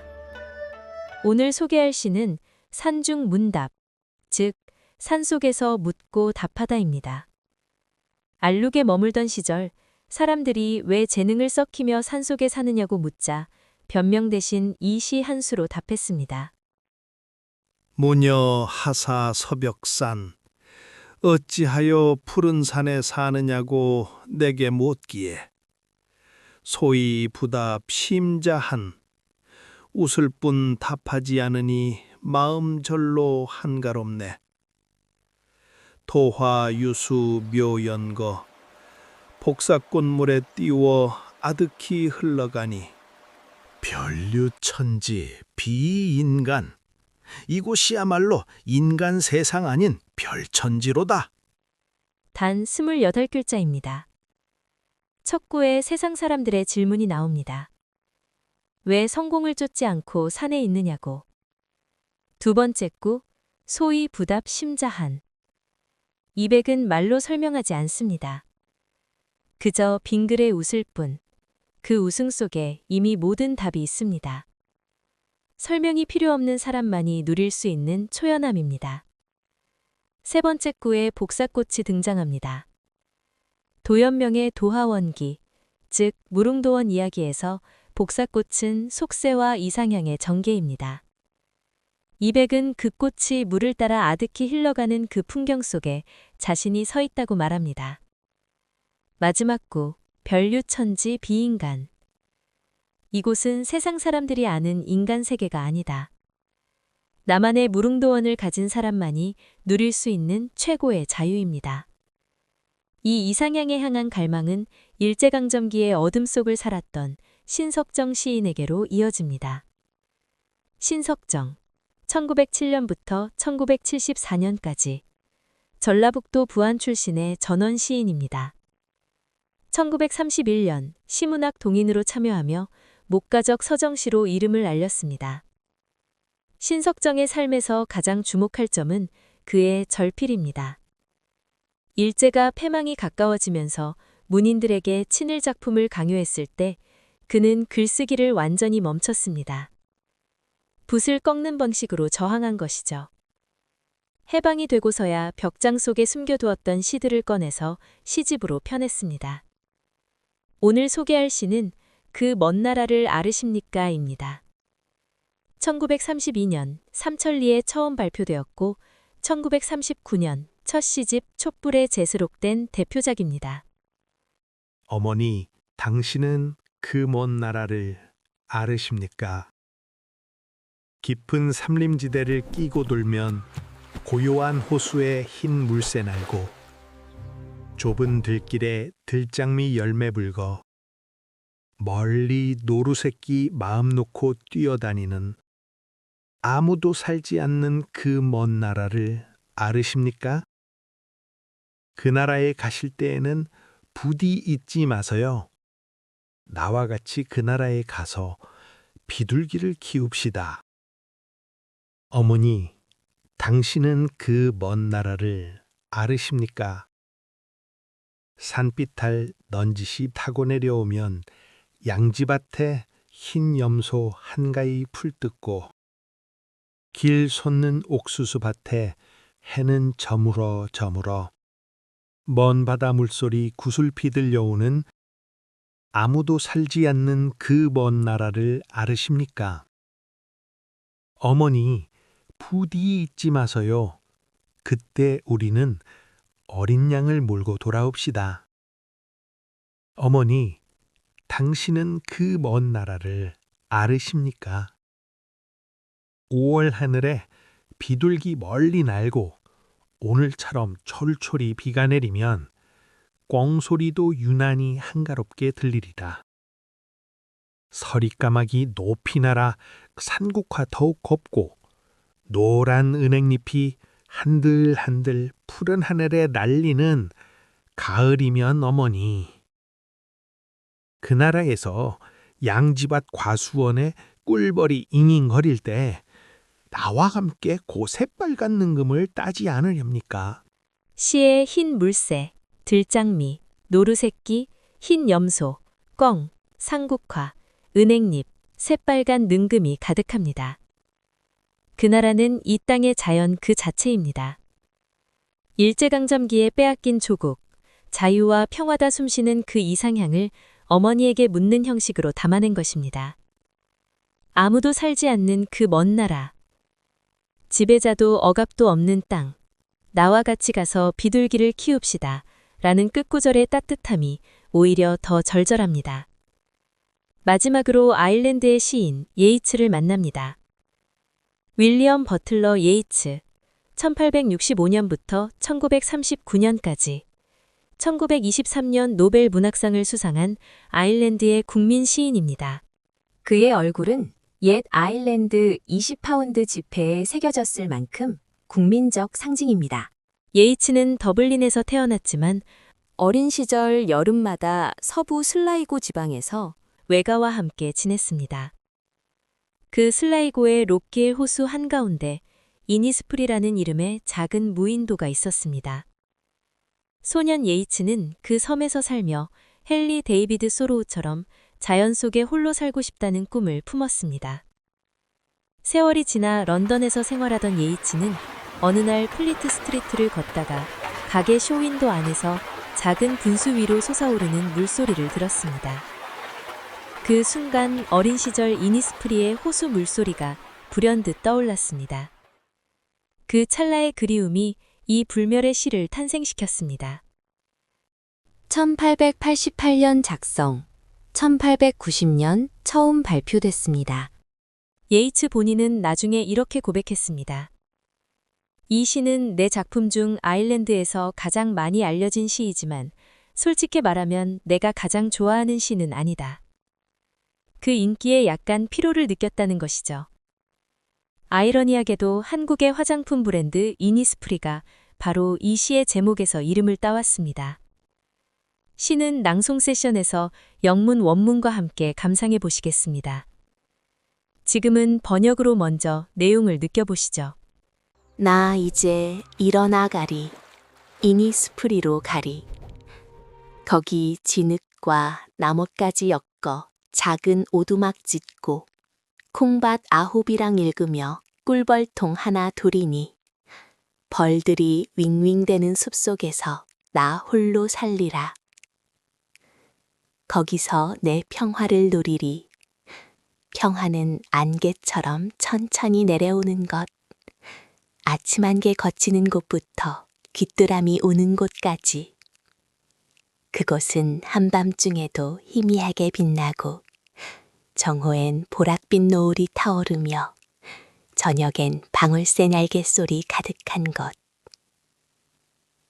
나 이제 일어나 가리. 밤이나 낮이나 호숫가에 찰랑이는 낮은 물결 소리 내 귀에 들리네. 내가 길 위에 서 있거나 회색 보도 위에 서 있을 때면 내 가슴 깊은 곳에서 그 소리 들리네. 주목할 것은 마지막 년입니다. 예이츠는 지금 이니스프리에 있지 않습니다. 회색 보도, 즉 런던의 도심 한복판에 서 있습니다. 그러나 가슴 깊은 곳에서 그 물소리가 들립니다. 이상향은 반드시 가야 하는 장소가 아닙니다. 마음속에 살아있는 것, 그것으로 충분합니다. 이백은 산속에서 웃었다면 예이츠는 도심 한복판에서 마음의 섬을 지켰습니다. 오늘 새 시인이 보여준 이상향의 새 얼굴. 이백은 말했습니다. 묻는 자에게 웃음으로 답하면 된다고. 이미 별천지를 가슴에 품은 사람에게는 설명이 필요 없습니다. 신석정은 말했습니다. 그 먼 나라는 거창한 천국이 아니라 흰 물새 날고 노루새끼 뛰어다니는 이 땅의 자연 그 자체라고. 억압 속에서도 그 꿈을 잃지 않은 것이 그의 저항이었습니다. 예이츠는 말했습니다. 이상향은 목적지가 아니라 가슴 깊은 곳에서 들리는 물소리 같은 것이라고. 어디에 있든 그 소리만 들을 수 있다면 우리는 이미 그곳에 있는 것입니다. 여러분만의 이니스프리, 여러분만의 별천지는 어디인가요? 굳이 먼 길을 떠나지 않아도 좋습니다. 지금 이 순간 잠시 눈을 감으시면 그곳이 바로 여러분의 무릉도원일 것입니다. 그럼 오늘 함께한 시들을 다시 한번 조용히 음미해 보시겠습니다. 먼저 200의 산중 문답입니다. 산중문답. 무녀 하사 서벽산, 어찌하여 푸른 산에 사느냐고 내게 묻기에, 소위 부답 심자한, 웃을 뿐 답하지 않으니 마음 절로 한가롭네.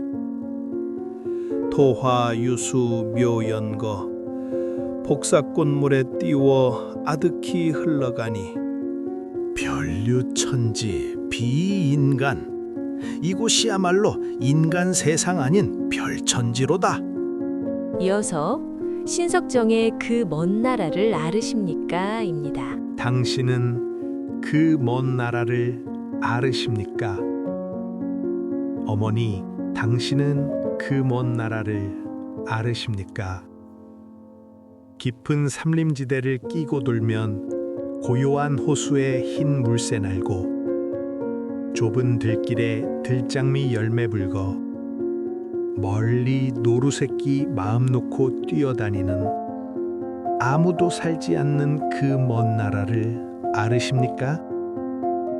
그 나라에 가실 때에는 부디 잊지 마세요. 나와 같이 그 나라에 가서 비둘기를 키웁시다. 어머니, 당신은 그 먼 나라를 아르십니까? 산비탈 넌지시 타고 내려오면 양지밭에 흰 염소 한가위 풀뜯고 길 솟는 옥수수 밭에 해는 저물어 저물어 먼 바다 물소리 구슬피 들려오는 아무도 살지 않는 그 먼 나라를 아르십니까? 어머니, 부디 잊지 마세요. 그때 우리는 어린 양을 몰고 돌아옵시다.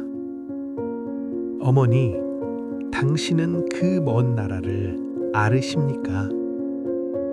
5월 하늘에 비둘기 멀리 날고 오늘처럼 철철이 비가 내리면 꿩소리도 유난히 한가롭게 들리리라. 서리까마귀 높이 날아 산국화 더욱 곱고 노란 은행잎이 한들한들 푸른 하늘에 날리는 가을이면 어머니.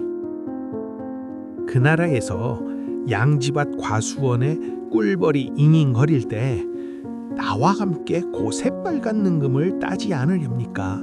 마지막으로 예이츠의 이니스프리의 호수섬 전문입니다. The Lake Isle of Innisfree. I will arise and go now, and go to Innisfree, and a small cabin build there, of clay and wattles made.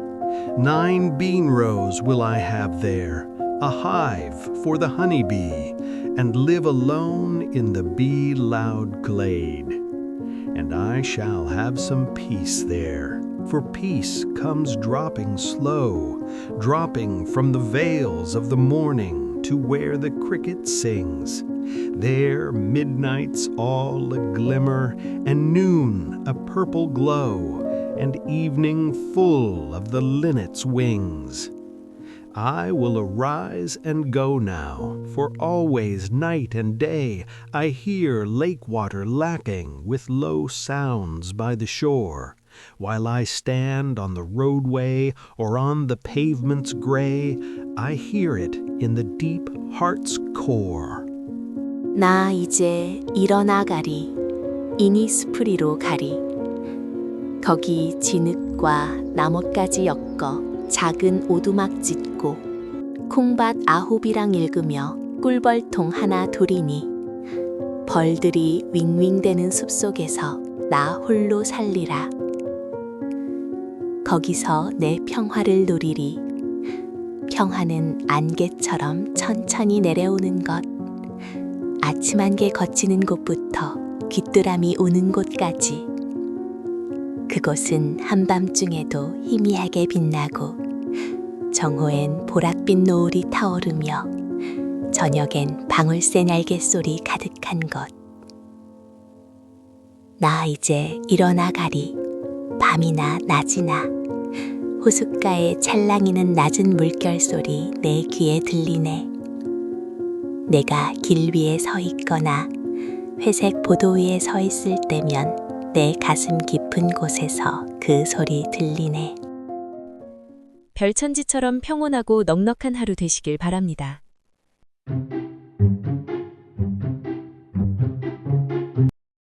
오늘 우리에게 인연의 깊이를 들려줄 세 분을 소개합니다. 첫 번째, 이별 앞에서도 호방하게 친구의 앞날을 축복한 당나라의 고적. 두 번째, 별빛 아래서 인연의 신비를 노래한 한국의 김광섭. 세 번째, 오정을 마음에 바치라 정의한 레바논의 대시인 칼릴 지브란입니다. 첫 번째 시인, 고적의 별동대입니다. 먼저 당나라의 변방 시인으로 불리는 고적의 힘찬 위로를 듣습니다. 고적, 704년부터 765년까지. 그는 젊은 시절 불우했으나 늦게 관직에 올라 큰 공을 세운 인물입니다. 이 시는 그가 몹시 힘들었던 시절, 당대 최고의 연주자였으나 역시 형편이 어려웠던 친구 동대를 보내며 지은 것입니다. 슬픔에 잠긴 친구에게 고적은 고개를 들라고 말합니다. 별 동대입니다. 동대를 보내며입니다. 천리 황혼 백일훈 북풍 취한 설분분 막수 절로 무지기 천하 수인 불식군 천리에 황색 구름 가득하고 햇빛은 어둑한데 북풍은 기러기를 몰아치고 눈빠른 분분히 날리네. 앞길에 나를 알아줄 리 없음을 걱정하지 마시게. 천하에 당신을 모르는 사람 그 누가 있으랴. 북풍이 불고 눈보라가 치는 매서운 날씨는 고적과 친구가 처한 고단한 현실을 보여줍니다. 하지만 고적은 말합니다.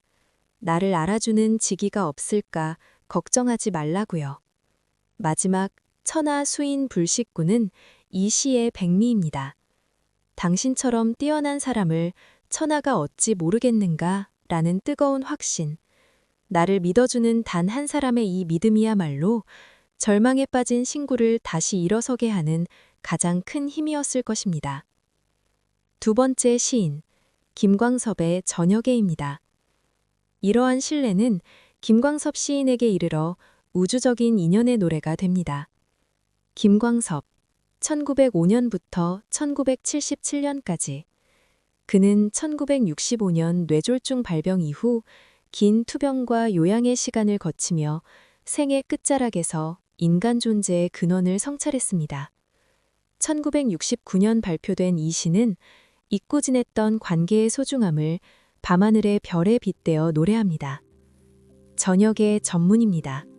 저렇게 많은 별 중에서 별 하나가 나를 내려다본다. 이렇게 많은 사람 중에서 그 별 하나를 쳐다본다. 밤이 깊을수록 별은 밝음 속에 사라지고 나는 어둠 속에 사라진다. 이렇게 정다운 너 하나 나 하나는 어디서 무엇이 되어 다시 만나랴. 수많은 별 중에 하나, 그리고 수많은 사람 중에 하나.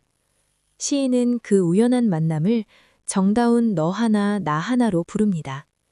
비록 지금은 밤이 깊어 서로의 모습이 사라질지라도 우리의 인연은 거기서 끝나는 것이 아닙니다. 어디서 무엇이 되어 다시 만나랴라는 마지막 물음은 우리의 인연이 다음 세상에서도 혹은 또 다른 모습으로라도 반드시 이어질 것이라는 깊은 약속입니다. 세 번째 시인, 칼릴 지브란의 우정에 대하여입니다. 마지막으로 레바논의 철학 시인인 칼릴 지브란이 정의하는 우정의 본질을 듣습니다. 칼릴 지브란, 1883년부터 1931년까지. 그는 친구를 단순히 아는 사람이 아니라 신이 보내준 대답이라고 말합니다. 우정에 대하여 중에서입니다. 그대의 친구는 그대의 필요에 대한 대답입니다. 그는 그대가 사랑으로 뿌리고 감사로 거두는 그대의 밭입니다. 또한 그는 그대의 식탁이며 그대의 화롯가입니다.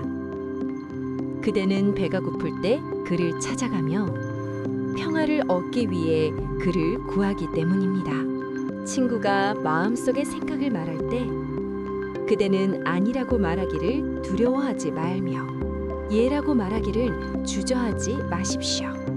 친구가 침묵할 때에도 그대의 가슴은 그의 가슴에 귀 기울이기를 멈추지 마십시오. 우정 안에서는 모든 생각과 모든 욕망과 모든 기대가 말 없는 기쁨 속에 함께 태어나고 나누어지기 때문입니다. 지브란에게 친구는 배고픔을 달래주는 식탁이자 추위를 녹여주는 화롯가입니다. 진정한 우정이란 친구가 침묵할 때에도 그의 가슴소리를 듣는 것이라고 그는 말합니다. 사랑으로 씨를 뿌리고 감사로 거두는 마음의 밭. 그것이 바로 지브란이 전하는 우정의 참모습입니다. 여러분, 고적은 친구의 재능을 믿어주었고 김광섭은 별빛 아래 다시 만날 인연을 약속했으며 지브란은 친구를 영혼의 안식처라고 불렀습니다. 천하가 몰라줘도 나를 믿어주는 지기, 어디서 무엇이 되어도 다시 만나고 싶은 정다운 사람. 오늘 밤 여러분의 마음속에 떠오르는 그 별 하나에게 따뜻한 안부의 메시지를 보내보시는 건 어떨까요? 여러분의 곁에 있는 그 소중한 인연이 오늘 밤 여러분을 더욱 빛나게 하기를 바랍니다. 그럼 오늘 나눈 시들을 다시 한번 조용히 음미해 보시길 바랍니다. 먼저 고적의 별 동대입니다. 천리 황혼 백일훈 북풍 취한 설분분 막수 절로 무지기 천하 수인 불식군 천리에 황색 구름 가득하고 햇빛은 어둑한데 북풍은 기러기를 몰아치고 눈발은 분분히 날리네. 앞길에 나를 알아줄 리 없음을 걱정하지 마시게. 천하에 당신을 모르는 사람 그 누가 있으랴. 이어서 김광섭의 저녁에입니다. 저렇게 많은 별 중에서 별 하나가 나를 내려다본다. 이렇게 많은 사람 중에서 그 별 하나를 쳐다본다. 밤이 깊을수록 별은 밝음 속에 사라지고 나는 어둠 속에 사라진다. 이렇게 정다운 너 하나 나 하나는 어디서 무엇이 되어 다시 만나랴. 마지막으로 칼릴 지브란의 우정에 대하여입니다. Your friend is your needs answered. He is your field which you sow with love and reap with thanksgiving. And he is your board and your fireside. For you come to him with your hunger, and you seek him for peace. When your friend speaks his mind, you fear not the nay in your own mind, nor do you withhold the a. And when he is silent, your heart ceases not to listen to his heart. For without words in friendship, all thoughts, all desires, all expectations are born and shared with joy that is unacclaimed. 그대의 친구는 그대의 필요에 대한 대답입니다. 그는 그대가 사랑으로 뿌리고 감사로 거두는 그대의 밭입니다. 또한 그는 그대의 식탁이며 그대의 화롯가입니다. 그대는 배가 고플 때 그를 찾아가며 평화를 얻기 위해 그를 구하기 때문입니다. 친구가 마음속의 생각을 말할 때 그대는 아니라고 말하기를 두려워하지 말며 예라고 말하기를 주저하지 마십시오.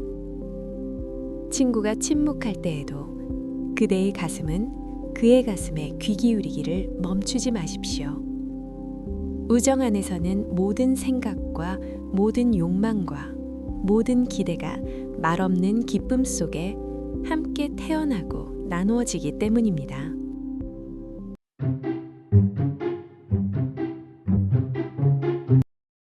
오늘의 주제는 나이듦과 회한입니다. 세월은 누구에게나 공평하게 흐르지만 그 흐름 앞에서 우리가 느끼는 감정은 저마다 다릅니다. 늙어간다는 것은 무엇일까요? 그것은 단순히 몸이 쇠해가는 일일까요? 아니면 마음 깊은 곳에 쌓이는 무언가가 있는 걸까요? 오늘은 세 시인의 목소리를 통해 나이듦의 의미를 함께 생각해 봅니다. 두보, 김현승, 그리고 매튜 아놀드. 채널 구독과 좋아요도 부탁드립니다. 첫 번째 시인은 중국 당나라의 두보입니다. 712년에 태어나 770년에 세상을 떠났습니다.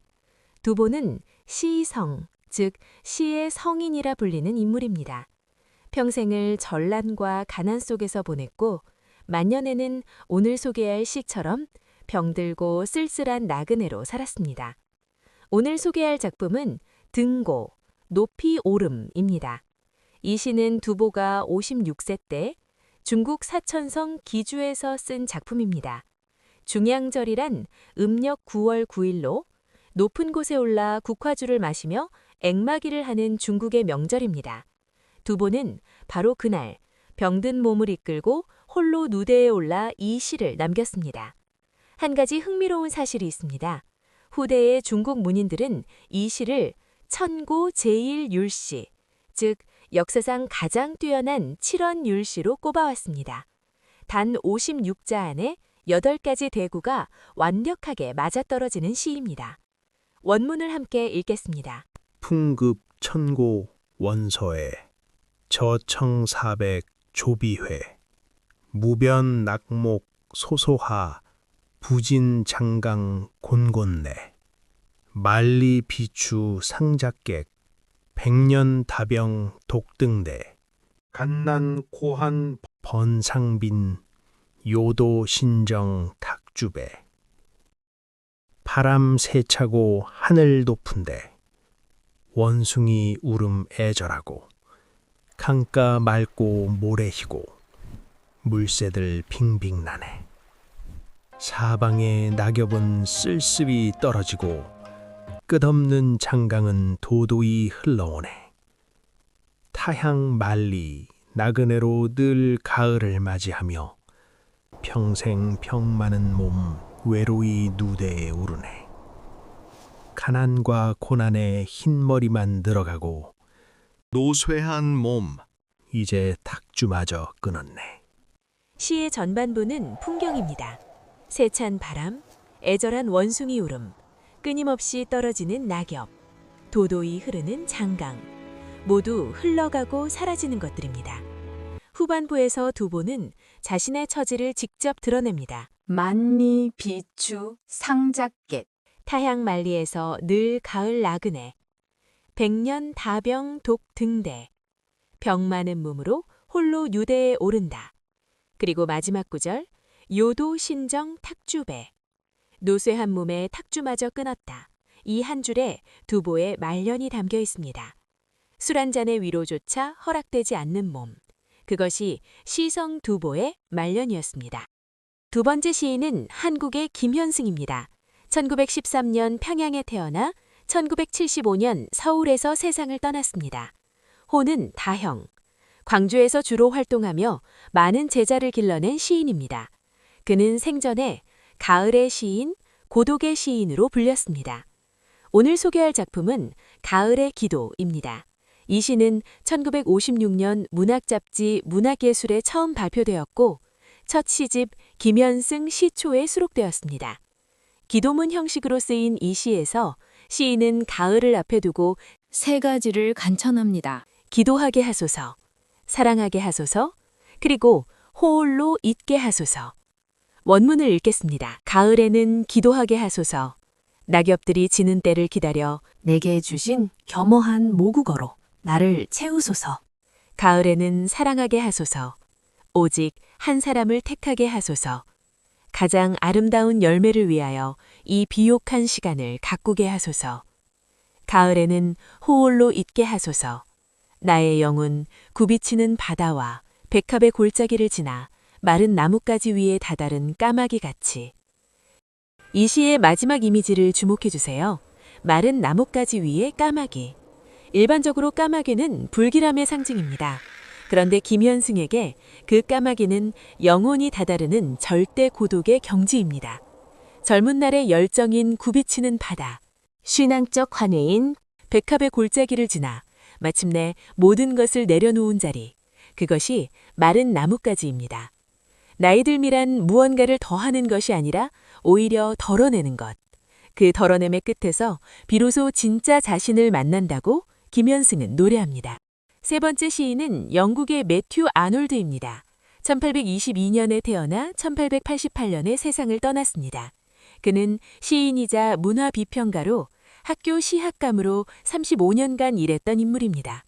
오늘 소개할 작품은 Growing Old, 나이 들어간다는 것입니다. 이 시는 1867년 시집 뉴 포엠즈에 처음 수록되었습니다. 흥미로운 점이 있습니다. 당시 많은 빅토리아 시대 시인들은 나이 듦을 지혜로운 석양, 평화로운 마무리로 표현했습니다. 아놀드는 정반대의 이야기를 합니다. 그는 젊은 날 자신이 꿈꾸었던 노년의 모습을 하나씩 부수며 냉정하게 묻습니다. 나이 들어간다는 것은 무엇인가? 번역으로 읽겠습니다. 나이 들어간다는 것은 무엇인가? 몸의 영광을 잃어가는 것인가? 눈빛의 광채를 잃어가는 것인가? 팔다리 하나하나가 굳어가고 모든 기능이 조금씩 무뎌지고 신경 하나하나가 느슨해지는 것인가? 아, 젊은 날 우리가 꿈꾸었던 것이 아니다. 아놀드의 시는 7연으로 이루어집니다. 앞부분은 나이 들어간다는 것이 이런 것인가 라고 묻고 뒷부분은 아니다 라고 부정하다가 마지막 두 연에서야 바로 이것이다 라고 냉혹하게 답합니다. 그것은 바로 현재라는 뜨거운 감옥에 갇혀 지나간 젊음을 전혀 느끼지 못하는 것. 그리고 마지막 년에서 아놀드는 이렇게 씁니다. 이것이 마지막 단계다. 우리가 내면에서 완전히 얼어붙어 우리 자신의 유령이 되어버렸을 때 살아있는 사람을 탓했던 그 텅 빈 유령에게 세상이 박수를 보내는 것을 듣는 것. 냉혹하고 씁쓸한 결말입니다. 하지만 이 솔직함만이 이 시가 150년이 지난 지금도 읽히는 이유일지 모릅니다. 오늘 세 시인의 시를 함께 읽었습니다. 두보는 병들고 가난한 노년에 탁주마저 끊어야 했던 쓸쓸한 나그네의 심정을 노래했습니다. 김현승은 나이 듦을 덜어냄과 고독으로 향하는 과정으로 영원히 다다를 수 있는 가장 순수한 자리로 바라보았습니다. 매튜 아놀드는 젊은 날의 낭만적 환상을 가차없이 걷어내고 노년의 실체를 직시했습니다. 세 시인의 시선은 각기 다르지만 하나의 물음으로 이어집니다. 나이 들어간다는 것은 무엇인가? 어쩌면 그 물음에 대한 답은 저마다 다를 것입니다. 오늘 이 시들이 그 물음을 한 번쯤 떠올리는 작은 계기가 되기를 바랍니다. 채널 구독과 좋아요로 응원해주세요. 이제부터 오늘 소개한 세 편의 시를 처음부터 끝까지 낭송합니다. 두보의 등고입니다. 풍급 천고 원서에 저청사백 조비회 무변 낙목 소소하 부진 장강 곤곤내 만리 비추 상작객 백년 다병 독등대 간난 고한 번상빈 요도 신정 탁주배 바람 세차고 하늘 높은데 원숭이 울음 애절하고 강가 맑고 모래 희고 물새들 빙빙 나네 사방에 낙엽은 쓸쓸히 떨어지고 끝없는 장강은 도도히 흘러오네 타향 만리 나그네로 늘 가을을 맞이하며 평생 병 많은 몸 외로이 누대에 오르네 가난과 고난에 흰머리만 늘어가고 노쇠한 몸 이제 탁주마저 끊었네. 김현승 가을의 기도입니다. 가을에는 기도하게 하소서. 낙엽들이 지는 때를 기다려 내게 주신 겸허한 모국어로 나를 채워소서. 가을에는 사랑하게 하소서. 오직 한 사람을 택하게 하소서. 가장 아름다운 열매를 위하여 이 비옥한 시간을 가꾸게 하소서. 가을에는 홀 있게 하소서. 나의 영혼 굽이치는 바다와 백합의 골짜기를 지나 마른 나뭇가지 위에 다다른 까마귀 같이. 매튜 아놀드, 나이 들어간다는 것입니다. What is it to grow old? Is it to lose the glory of the form, the luster of the eye? Is it for beauty to forego her wreath? Yes, but not for this alone. Is it to feel our strength, not our bloom only, but our strength decay? Is it to feel each limb grow stiffer, every function less exact, each nerve more weakly strung? Yes, this and more, but not, 'tis not what in youth we dreamed 'twould be. 'Tis not to have our life mellowed and softened as with sunset glow, a golden day's decline. 'Tis not to see the world as from a height, with rapt prophetic eyes, and heart profoundly stirred, and weep and feel the fullness of the past, the years that are no more. It is to spend long days and not once feel that we were ever young. It is to add immured in the hot prison of the present, month to month with weary pain. It is to suffer this and feel but half and feebly what we feel.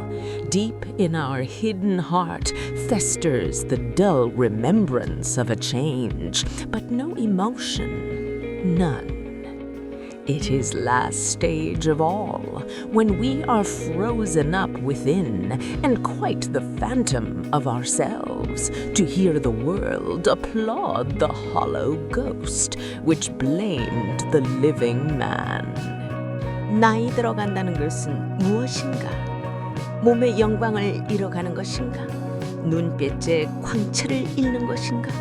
아름다움이 화관을 포기해야 하는 것인가? 그렇다. 하지만 이것만이 아니다. 힘이 쇠해가는 것을 느끼는 것인가? 젊음뿐 아니라 힘마저 사그라드는 것을, 팔다리 하나하나가 굳어가고 모든 기능이 조금씩 무뎌지며 신경 하나하나가 느슨해지는 것인가? 그렇다. 이것이고 그 이상이다. 하지만 아니다. 젊은 날 우리가 꿈꾸던 그것이 아니다. 삶이 석양의 노을처럼 부드럽게 무럭이고 가는 것이 아니다. 황금빛 하루의 저물력이 아니다. 예언자의 눈으로 높은 곳에서 세상을 굽어보는 것도 아니고, 깊이 감동받은 가슴으로 눈물 흘리며 지나간 세월의 충만함을 느끼는 것도 아니다. 그것은 긴 날들을 보내면서도 한 번도 젊었던 기억이 없는 것이다. 현재라는 뜨거운 감옥 안에 갇혀 지친 고통으로 달에서 달로 더해가는 것이다. 이것을 견디는 것이다. 그리고 우리가 느끼는 것을 반쪽만 희미하게 느끼는 것. 마음 깊숙이 감춰진 곳에서 변화의 희미한 기억이 곪아가지만 아무런 감정도 없다. 이것이 마지막 단계다. 우리가 내면에서 완전히 얼어붙어 우리 자신의 유령이 되어버렸을 때, 세상이 살아있는 사람을 탓했던 그 텅 빈 유령에게 박수를 보내는 것을 듣는 것.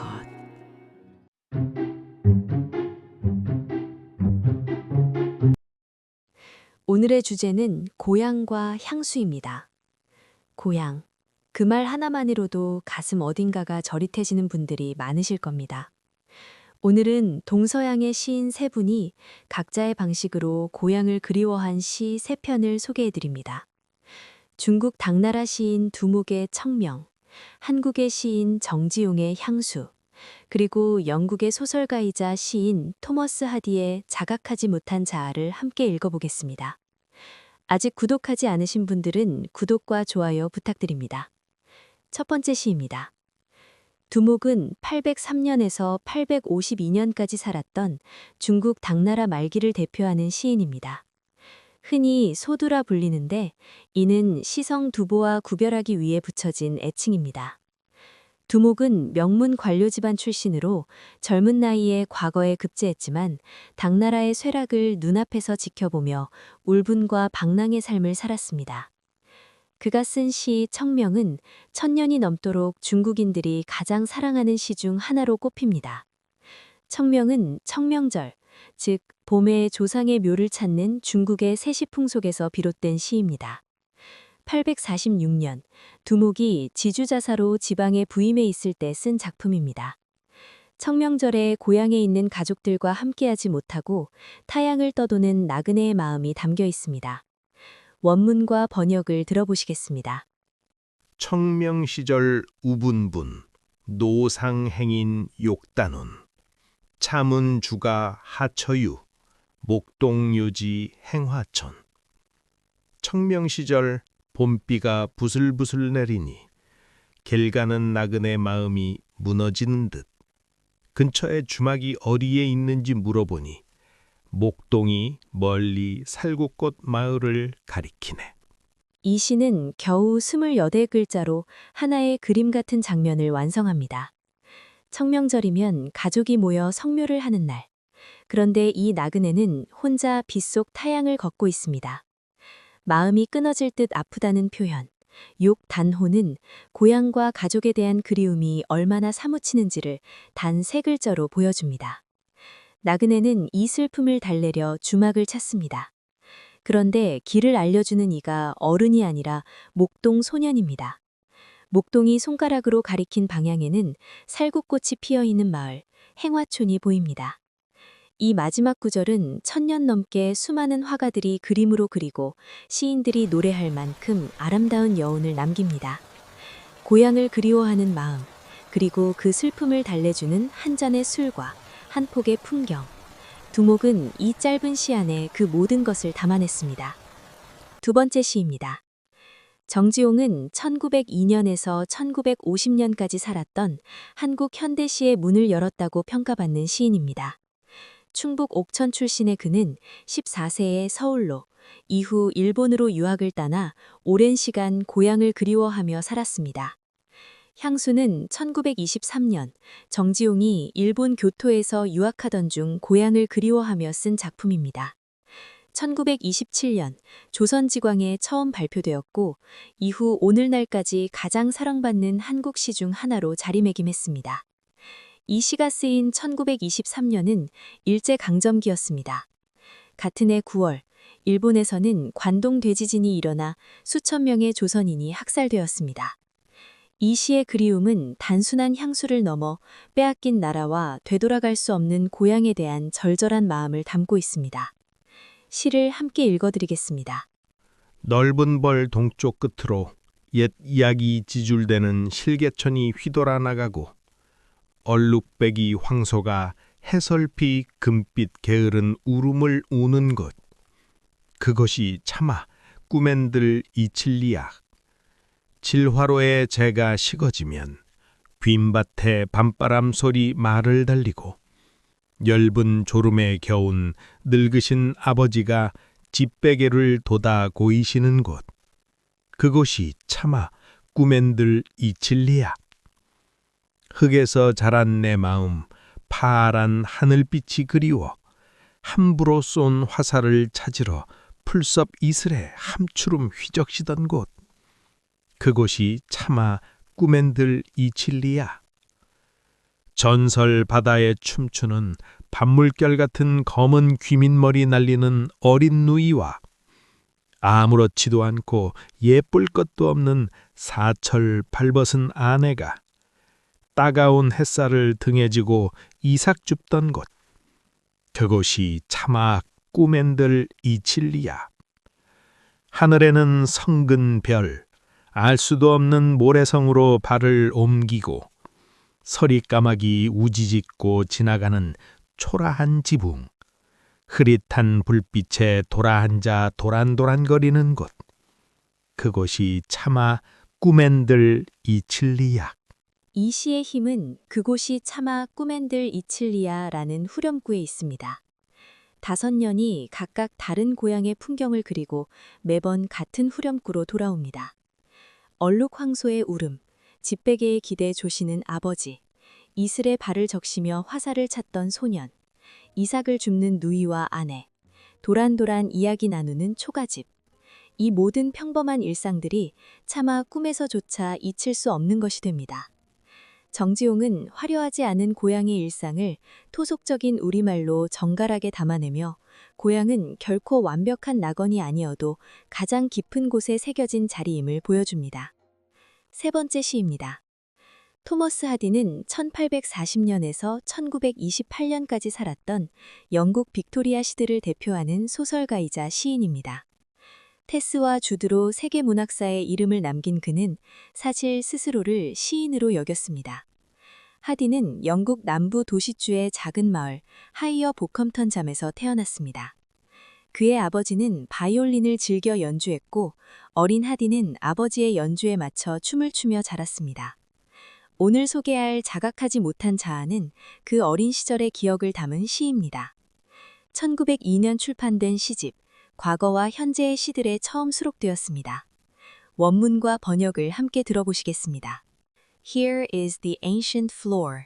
여기 오래된 마룻바닥이 있네. Foot worn and hollowed and thin.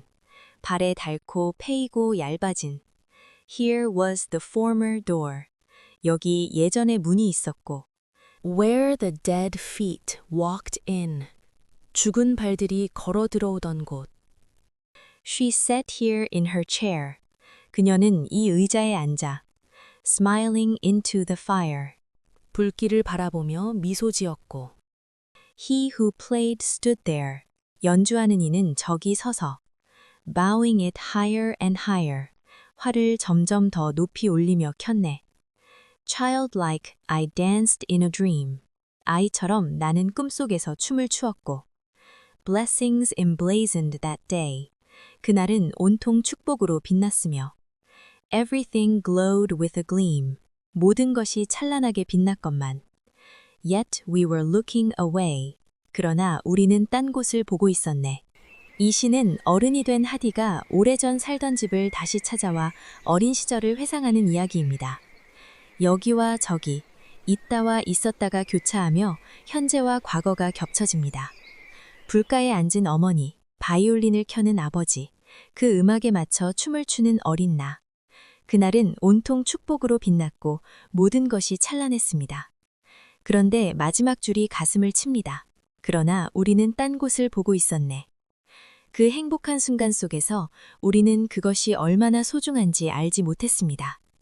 시의 제목, 자각하지 못한 자아는 행복 속에서 행복을 보지 못한 우리 모두의 이야기입니다.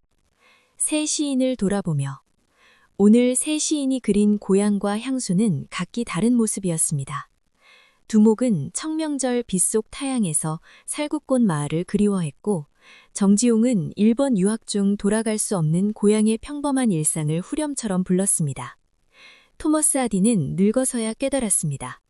어린 시절 아버지의 연주에 맞춰 춤을 추던 그 순간이 얼마나 찬란한 부축복이었는지를. 세 시인 모두 같은 진실을 말합니다. 고향은 잃어봐야 비로소 보이고 행복은 지나가야 비로소 빛납니다. 오늘 이 시들이 여러분의 고향 혹은 소중한 한 기억을 떠올리게 해드렸기를 바랍니다. 함께 읽어주셔서 감사합니다.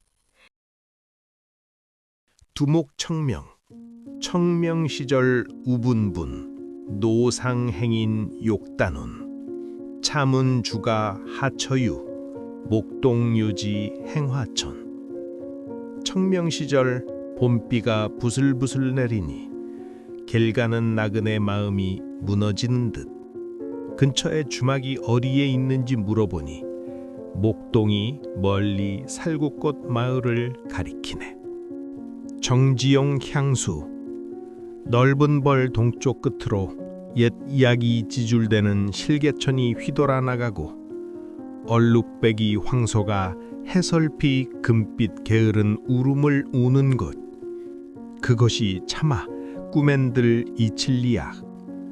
질화로에 재가 식어지면 빈밭에 밤바람 소리 말을 달리고 엷은 졸음에 겨운 늙으신 아버지가 집베개를 돋아 고이시는 곳.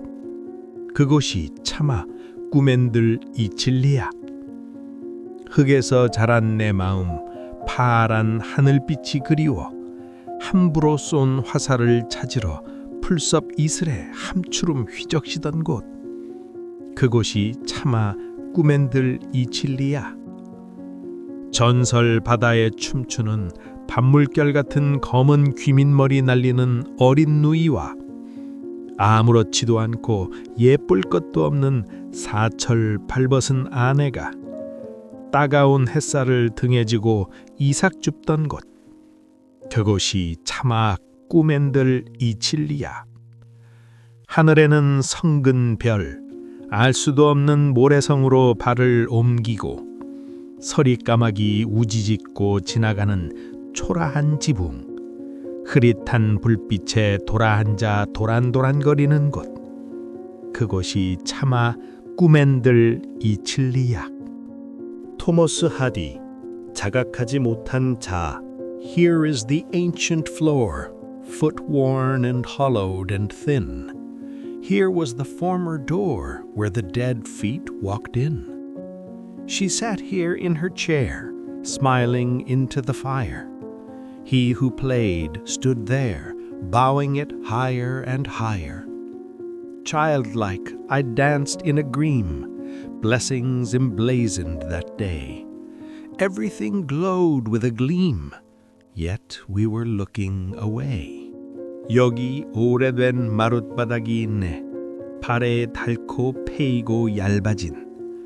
여기 예전에 문이 있었고 죽은 발들이 걸어 들어오던 곳. 그녀는 이 의자에 앉아 불길을 바라보며 미소 지었고 연주하는 이는 저기 있어서 활을 점점 더 높이 올리며 켰네. 아이처럼 나는 꿈속에서 춤을 추었고 그날은 온통 축복으로 빛났으며 모든 것이 찬란하게 빛났건만 그러나 우리는 딴 곳을 보고 있었네.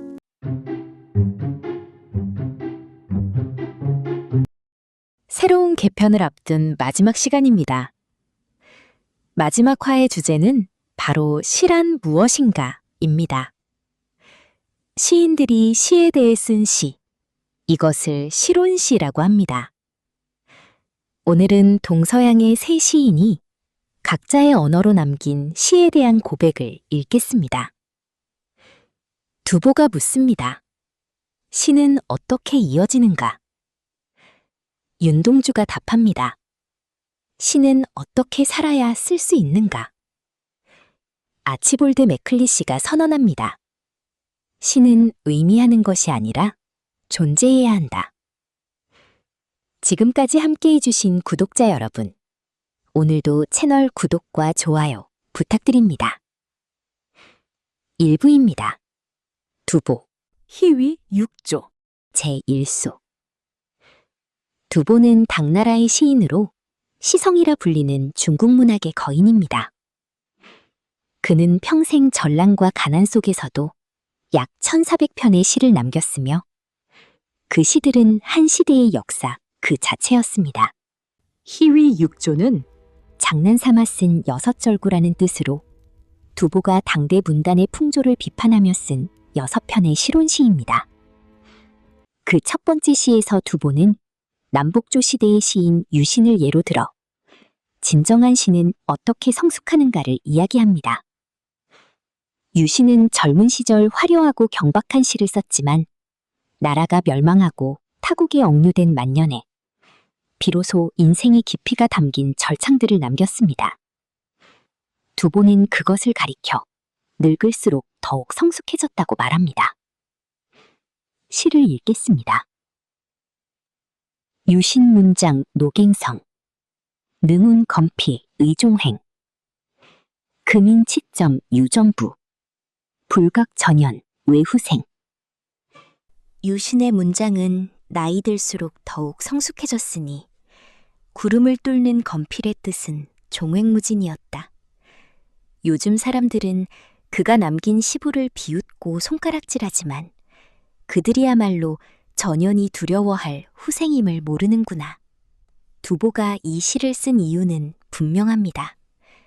당대의 젊은 문인들이 앞선 시대의 시인들을 함부로 비웃고 폄하하는 풍조가 있었습니다.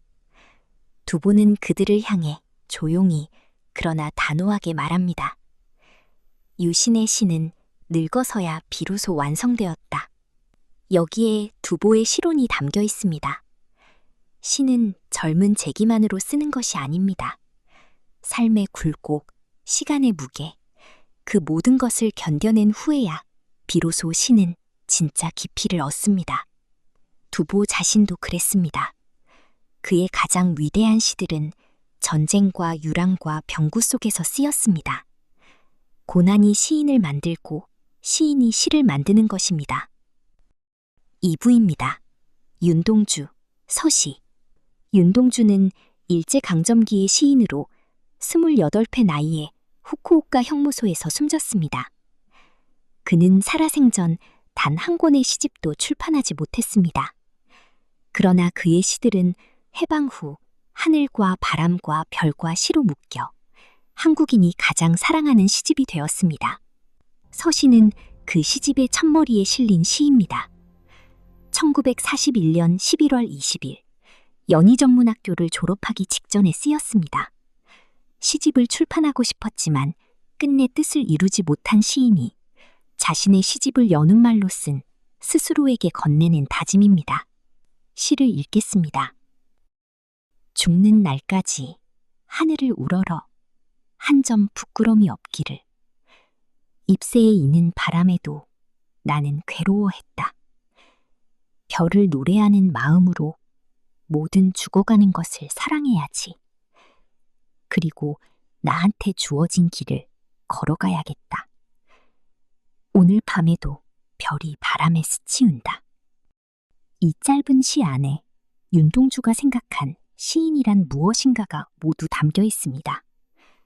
시인은 죽는 날까지 하늘을 우러러 한 점 부끄럼이 없기를 바라는 사람입니다. 그것은 완전 무결함이 아닙니다. 잎새에 이는 바람에도 괴로워하는 섬세하고 민감한 양심입니다. 별을 노래하는 마음으로 모든 죽어가는 것을 사랑해야지. 이것이 윤동주가 시를 쓰는 이유였습니다. 시는 아름다움만을 노래하는 것이 아닙니다. 죽어가는 것들, 사라지는 것들, 억압받는 것들을 향한 사랑이 시의 뿌리입니다. 그는 이 시를 쓰고 4년 후 죽었습니다. 그러나 그 마지막 구절은 지금도 우리 곁에 살아 있습니다. 오늘 밤에도 별이 바람에 스치운다. 3부입니다. 아치볼드 매클리시, 아르스 포에티카, 시야. 아치볼드 매클리시는 미국의 시인이자 풀리처상 수상자로 모더니즘 문학의 핵심 인물입니다. 1926년 파리에 머물던 시절 해밍웨이, 에즈라 파운드와 교류하며 쓴 이 시는 오늘날 영시 역사상 가장 유명한 시론시 중 하나가 되었습니다. 제목 아리스 포이티카는 라틴어로 시의 기술이라는 뜻으로 기원전 1세기 호라티우스의 시학 논문 제목에서 따왔습니다. 매클리시는 그 제목을 빌려 20세기의 언어로 시란 무엇인지를 선언합니다. 먼저 영어 원문을 읽고 이어서 우리말로 읽겠습니다. A poem should be palpable and mute as a globed fruit, dumb as old medallions to the thumb, silent as the sleeve-worn stone of casement ledges where the moss has grown. A poem should be wordless as the flight of birds. A poem should be motionless in time as the moon climbs, leaving as the moon releases, twig by twig, the night-entangled trees, leaving as the moon behind the winter leaves, memory by memory, the mind. A poem should be motionless in time as the moon climbs. A poem should be equal to, not true. For all the history of grief, an empty doorway and a maple leaf. For love, the leaning grasses and two lights above the sea. A poem should not mean, but be.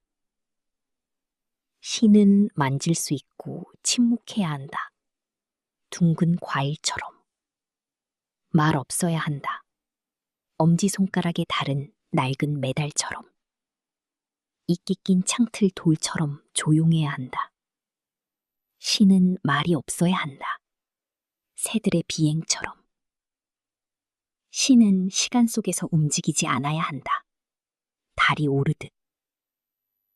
달이 밤에 얽힌 나무들을 가지 하나하나 풀어주듯. 달이 겨울 낙엽 뒤로 사라지듯.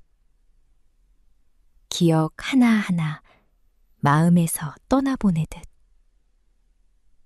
시는 시간 속에서 움직이지 않아야 한다.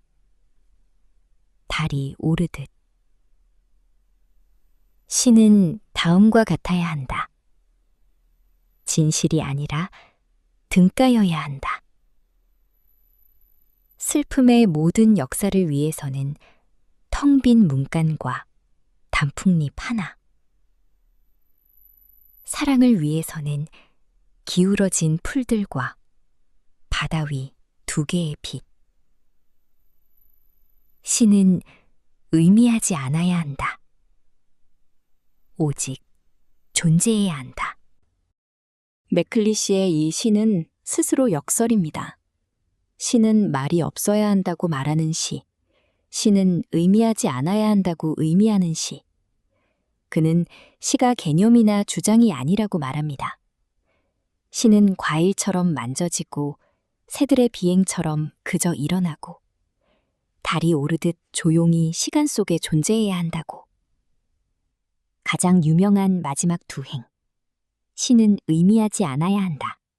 오직 존재해야 한다. 이것은 시를 해석에서 해방시키는 선언입니다. 시는 설명되는 것이 아니라 느껴지는 것, 경험되는 것, 사라지는 것이어야 합니다.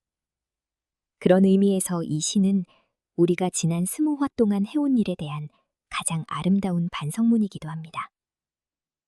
오늘 새 시인이 남긴 말을 나란히 놓으면 시의 얼굴이 조금 더 또렷하게 보입니다. 두보는 말합니다. 시는 삶이 깊어질수록 함께 깊어진다. 윤동주는 말합니다. 시는 부끄럽지 않게 살려는 마음에서 나온다. 맥클리시는 말합니다. 시는 의미하는 것이 아니라 그냥 존재하는 것이다. 어쩌면 이 세 가지 말은 모두 같은 말인지도 모릅니다. 시는 인생을 살면서, 삶을 정직하게 마주하면서, 그리고 어떤 말로도 다 설명할 수 없는 것을 그냥 거기 놓아두는 행위입니다. 테마한 시는 오늘 20번째 이야기로 이 포맷의 마지막 페이지를 닫습니다. 하지만 시는 끝나지 않습니다. 두보의 말처럼 시는 나이와 함께 더 깊어지고, 윤동주의 말처럼 별은 오늘 밤에도 바람에 스치고, 맥클리시의 말처럼 시는 지금 이 순간에도 그냥 존재합니다. 테마한 시는 새로운 형식으로 재편하여 다시 여러분 곁에 찾아오겠습니다. 그동안 보내주신 관심과 사랑, 진심으로 감사드립니다. 구독과 좋아요, 마지막까지 부탁드립니다. 안녕히 계십시오. 낭송입니다. 두보, 희위 6조 제1수 유신 문장 노갱성 능운 건필 의종횡 금인 치점 유전부 불각 전연 외후생 유신의 문장은 나이 들수록 더욱 성숙해졌으니 구름을 뚫는 건필의 뜻은 종횡무진이었다. 요즘 사람들은 그가 남긴 시부를 비웃고 손가락질하지만 그들이야말로 전연이 두려워할 후생임을 모르는구나. 윤동주, 서시. 죽는 날까지 하늘을 우러러 한 점 부끄럼이 없기를. 잎새에 이는 바람에도 나는 괴로워했다. 별을 노래하는 마음으로 모든 죽어가는 것을 사랑해야지. 그리고 나한테 주어진 길을 걸어가야겠다. 오늘 밤에도 별이 바람에 스치온다. 아치볼드 맥클리시, 아르스 포에티카. A poem should be palpable and mute as a globed fruit, dumb as old medallions to the thumb, silent as the sleeve-worn stone of casement ledges where the moss has grown. A poem should be wordless as the flight of birds. A poem should be motionless in time as the moon climbs, leaving as the moon releases, twig by twig, the night-entangled trees, leaving as the moon behind the winter leaves, memory by memory, the mind.